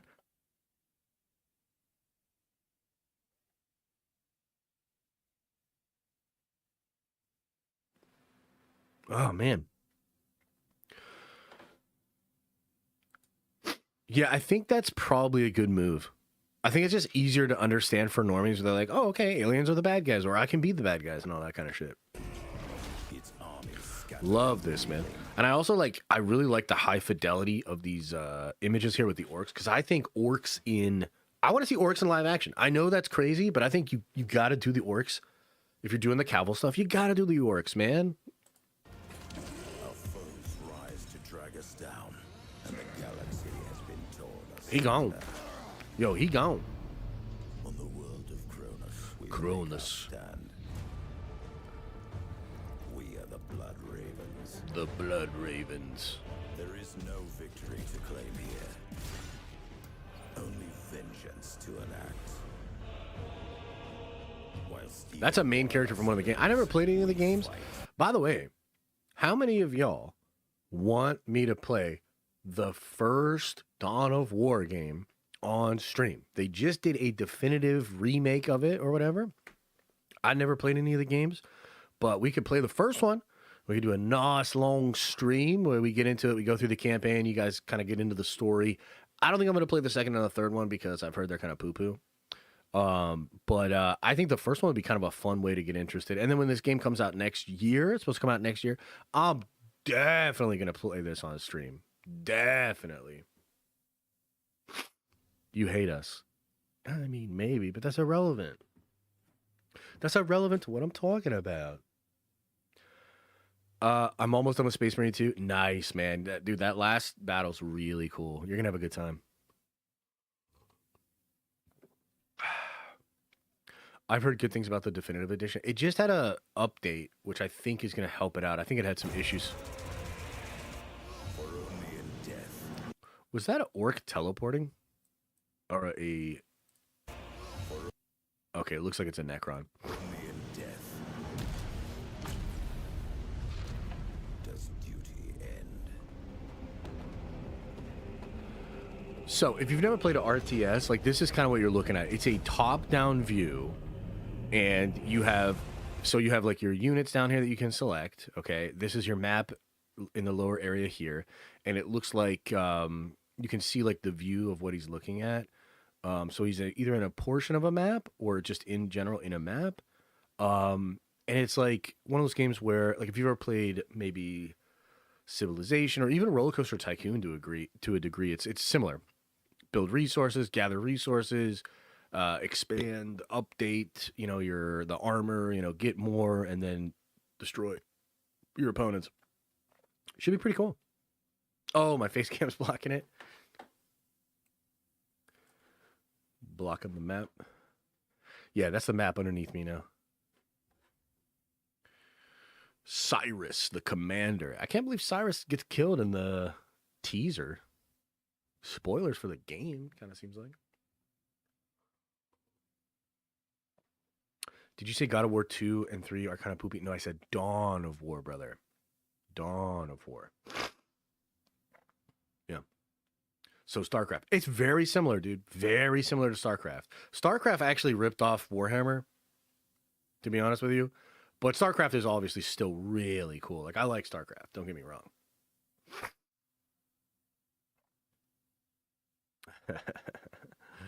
Yeah. Yeah, so I was really hyped, man. Like, there were rumors this game was coming out. Just a great time to be a Warhammer fan. I mean, as I continue to say, and some of you believe me, some of you don't, Warhammer's on the rise. It is becoming more popular than ever, and it's about to make its mainstream debut. You know, I think the Cavill show is going to crack this thing into the mainstream more than ever, but the video games are doing heavy lifting, dude. Space Marine 2 was great. You know, I literally have I haven't checked lately, but my one Warhammer video is over 1 million views. That's the second biggest video I've ever made in 9 years on YouTube. And that's just because of Space Marine 2. Space Marine 2 was so popular, that video got over 1 million views. Like, that's crazy. So, yeah, lots of Warhammer coming at you.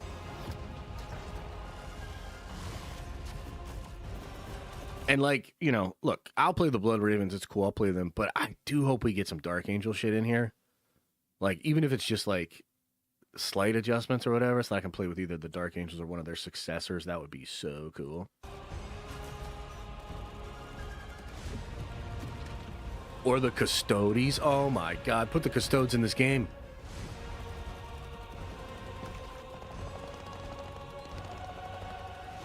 Hell yeah, dude. Shit's gonna be so cool. Oh my god.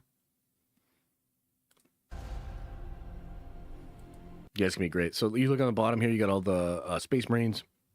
Is that an assassin? Oh no, that's an AdMech guy. I think you got some AdMech guys. You got some orcs. And then you got the Necrons. Again, that's kind of different. A lot of these games had Eldar and humans. The two Imperial factions being the Space Marines and the AdMech is really interesting. Yeah, it's going to be cool.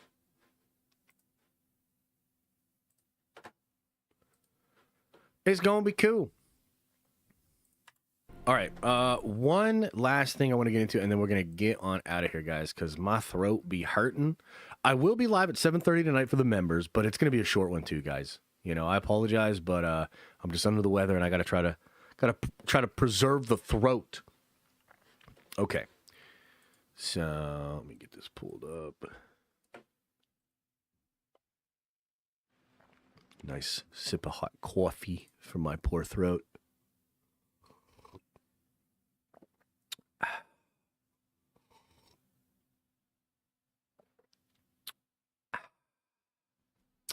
Grocknack says, really looking forward to the Warhammer show, but do you worry that Warhammer's 40K dark depressing tone might hurt its popularity as it goes mainstream compared to Star Wars or Marvel? No, I think actually the opposite. I think people are so sick of Marvel and Star Wars. And I just went through this whole thing because, like, I still love Marvel and I still love the MCU and all that. But it's obvious, dude. Like, I think the world has just changed. In fact, I think Marvel's going to start being darker and more serious. Look at Fantastic Four. Look at Thunderbolts. Look at Deadpool and Wolverine. Like, I think even they know, like, Fantastic Four does not have a lot of that Marvel humor. Do you know what I mean? Like, Fantastic Four is a serious movie. It is a dark movie in a lot of ways. So, yeah, no, I don't think so. I actually think if you look at, like, The Boys, Invincible, The Last of Us, I think there's a ton of very popular fiction that's doing very well, and it's very dark. So that's just my take on it. All right. So Alex Perez over the Cosmic Circus dropped another one of these Q&As. This is the part 3. I don't think this one's as crazy as that part 2, which had all the Doctor Doom stuff, which I was like, oh my God. But this is still kind of crazy. So there's a couple of things in here I want to get into, okay?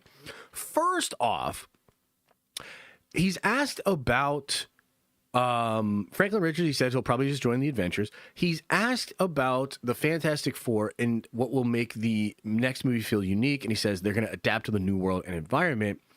He's asked about Nora and Rad, and he says quite possibly. And then he's asked about what's next for Galactus and Shalabout, and Alex says reset. Now, what I take that to mean is they are absolutely going to do Nor and Rad. Now, there were already rumors that they were going to do Nor and Rad. In fact, you know that, what is his name? Damon Idris or whatever, the guy from F1 that everybody thought was going to be Black Panther? I've actually heard he might be in line to be Silver Surfer. So do you remember that interview where he's asked about Black Panther and he gives that like really weird kind of pause answer? And we all were like, oh, he definitely was talked to about Black Panther. He might be Silver Surfer. Now, I would say that given the conversation around Julie Garner's Silver Surfer, which she was great in the movie. You know what I mean? Like, we all kind of got that one wrong. But at the same time, it's fair that people just wanted Norrin. I think that's totally fair. You know, Rob and I had a disagreement about this or whatever. I just think it's totally fine. You should, if you want Norrin, totally fine. I think this is an example of Marvel being like, yeah, we're just going to give him Norrin. I think so. I think they're going to do the reset, and it's just going to be Norrin Rad, man. Now, maybe you'll still get Shala eventually, but I think it's going to be Norrin Rad. And I'm actually happy about that. I'm curious as to what you think about that, okay? So, Hulk in Brand New Day. Is there any chance of Hulk having an encounter with Ross the Leader, not based on what he's heard? Okay, so the Leader and Ross not involved. That's kind of interesting. Spider-Man Brand New Day set up a Hulk movie. It's to set up Doomsday, not another Hulk movie. So maybe not another Hulk movie, huh? Instead, Doomsday. And then he's asked about Banner's future. Secret Wars, World War Hulk movie maestro. And this is kind of interesting. He says, Banner is at his wit's end. With the events of She-Hulk and Brave New World, he now realizes that his worst fears become real. People can become the Hulk, and it really puts a stress on his behavior. That's the starting point on him on Brand New Day. So he's going to be tense and irritated, and shit's going to be hitting the fan. We know that he will become Savage in this film again. And it seems like they're trying to set something up for him and Savage Hulk in Doomsday. And then we've seen the leaks for Secret Wars where it seems like he's back to regular Hulk, but he's also a little bit smart still. And it could be like some Planet Hulk or some World War Hulk stuff on Battleworld with She-Hulk and his son and everything like that. So I think this is interesting. You know, on the one hand, it means probably no Hulk movie. On the other hand, like, this is something that has been set up, right? We remember this in the She-Hulk thing. And we talked about this through leaks and rumors around Thunderbolts and Brave New World because there's just been so many Hulk rumors. It was definitely a thing that Alex kept saying where he was like, no, like, he's going to be driven to madness because he's been trying to prevent this from happening, and now it's happening, and everybody's becoming Hulks. So that's kind of interesting. We'll see where that goes. I still want Maestro Hulk, but I also just don't see how. You know, maybe the Dark Avengers rumors are actually for Secret Wars. Like, that could still be what it is. I've talked to some people about this, and they think it could still be that too. But we don't really know. So that's another part of it. He talks a little bit about Ironheart and Mephisto. I don't really care. He talks about Marvel Zombies. I don't really care. He talks about She-Hulk. I don't really care. She's going to be in Doomsday despite being terrible. I can't believe Alex said that. You know, Alex, you're such a hater. So here's some interesting stuff. Spider-Man Tom Holland in Brand New Day. He's asked about the Venom symbiote, and he says, I evoke the Fifth Amendment privilege, saying, like, he can't talk about it. That's so wild, because remember, the redacted guy recently said, no Venom in Brand New Day. But then he said to me that there will be some seeds planted that will eventually pay off for the future with Venom and Spider-Man. So maybe Mark Goggin will get the Venom symbiote. Maybe that little Venom symbiote does play a role in all of this. That's kind of interesting, but he's playing it very quiet there. Interesting. He talks about how the movie will be a comic book brought to life. I think that's really cool. He says that Scorpion will look a little bit more like Friendly Neighborhood Spider-Man. And that's when Cryptic HD said the stuff about the mirroring of the variant of Friendly Neighborhood Spider-Man and the Spider-Man from the MCU. And I do think Scorpion will look a little more traditional, which is going to be fun. He says he thinks this will be the last trilogy. He says that Spider-Man can be in the shows only if Marvel and Sony can get into agreement. She's an ally to Peter, talking about CD Sync, not Spider-Man. That's really interesting, actually, now that I think about it. An ally to Peter, not Spider-Man. But nobody knows who Peter is. What the fuck? That's weird. This guy is asked about Toby and Andrew. He says their story will end after Secret Wars. So they're going to have some story in Secret Wars, and then it's going to wrap up. Wondering if the symbiote has more of a significance here. He says the symbiote does belong to another universe, so the more time it spends in Earth 616, the more boundaries between universes can friction against each other until they break. What? Venom going to be the low-key cause of the fucking incursions, bro? Is there going to be an incursion in this movie? Oh my God, what is happening here, dude? This is crazy. This is crazy. So this is another interesting one. He's asked about the costumes and whatnot. He says that it wasn't for, well, first off, he says it's not going to be Mr. Negative. We know Scorpion, Tarantula, Boomerang, Ramrod, Tombstone are in there. He actually did say that Wilson Fisk was a part of this too, although it seems like that's been removed. First one. Oh no, he says it down here. Wilson Fisk, Venom, Tombstone, Hammerhead, and Prowler are some of the names I've heard. Oh, that's for his second trilogy. Okay. So technically that could mean they would be brought into this film, or maybe not. Interesting. So anyway, when it comes to the Asian character, he doesn't think they're the main villain of the film too, which is cool. That is cool. And that's pretty much it, guys. So not a lot. I think this is kind of like less exciting than the other one that he did, but there is still some really cool stuff. So the idea that Hulk story is going to be set up for Doomsday, kind of no Hulk movie there, that he will start the movie being stressed out beyond belief because there are Hulks out there, like basically the president becoming Red Hulk is potentially going to be one of the factors that drives Hulk to becoming savage again. The villains, it's like a comic book. Wilson Fisk still in the fold. Venom still in the fold for Venom, or for villains of Spider-Man. So kind of interesting there, guys. Do you guys have any questions about any of these things, or is there anything else you want to point out to me? Oh, you think she's Jean trying to use her psi power to break the spell? I mean, we talked about that. I think that could work, man. Do you guys like that? Do you not like that? What do you think?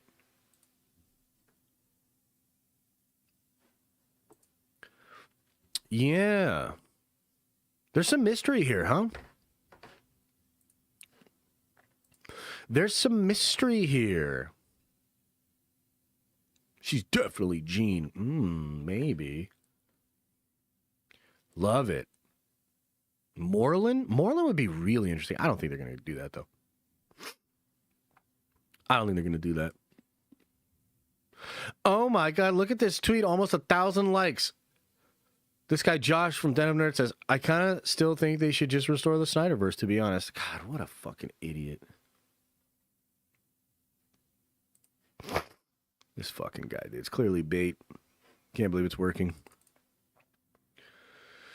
Scorpion? Dude, Scorpion's going to be fun. That's going to be cool. Maybe an X-Men crossover in the Spider-Man? Yeah, that would be fun, dude. That'd be good. That'd be fun, man. Good. No one listens to that guy. I know, right? Good thing nobody listens to that guy. He's just a grifter, dude. You know, did you see that shit with Deadpool? Like, pick a fucking side, dude. Fence sitting on Deadpool. Michael Mando is great. He is good. I'm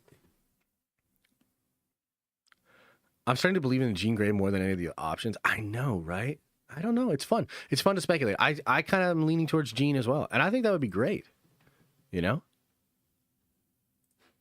I think that would be great. What if Jean starts having memories of her life as Phoenix? Okay. Because like something Alex said recently that was so interesting was he was like, Eric Lyncher never became Magneto, and Charles Xavier just became a college professor. Well, what if Jean Grey is just a college student? And what if we meet college professor Charles Xavier there? But what if Jean somehow, some way,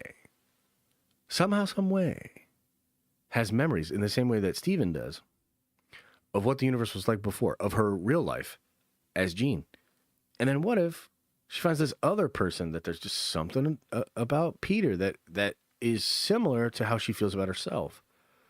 Ooh, could be some cooking there. Could be some cooking there, boys. We'll see, though. We shall see. Guys, I gotta get out of here though. My throat is sore as fuck. I'm actually feeling kind of shitty. I'm feeling kind of tired. I hope you had a good time today. I hope you've been enjoying the content, and we're gonna keep cooking it, man. I actually wrote a couple of really deep scripts for big videos for the main channel that I want to work on, but I gotta let my throat rest. No stream tomorrow. We will stream tonight at 7:30. Okay, we will stream tonight at 7:30. It'll just be a quick one, just catching up with you guys, telling you some of the stuff that's been going on. No stream tomorrow, but we'll be back at it on Friday. And hopefully I'm like 100% by Friday. You know what I mean? I think I could maybe do a full recovery by Friday and then be good to go. So I really appreciate y'all, man. I do, man. I really appreciate you guys. Thanks for being here. And even if you're like lurking or you got banned and you're making different accounts and you're hating on the channel in the comments or whatever it is you're doing, I still appreciate it. You know, thank you for your attention. I thank you for that. So appreciate y'all, man. Much love. And as I always say, I hope you are having an awesome and a nerdy day. And I'll see you in the next video.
Is everybody gone?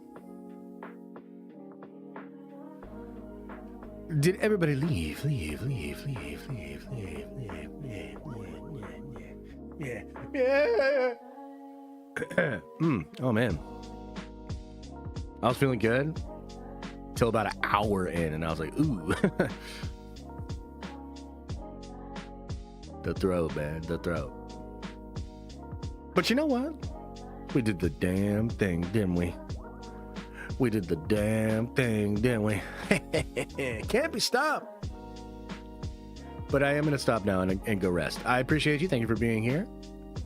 Videos coming at you. Clips coming at you. Yeah. Go enjoy the rest of your day, man. I'll see you guys soon. Members, I'll see you tonight at 7:30. Should be cool. We'll do like a more intimate version of today's stream. You know, I'll share my truth even more. The real truth tonight behind a paywall. I mean, for the members. Hey, get on out of here. Do me a favor on your way out. Actually, two. Open up your third eye and watch out your stinky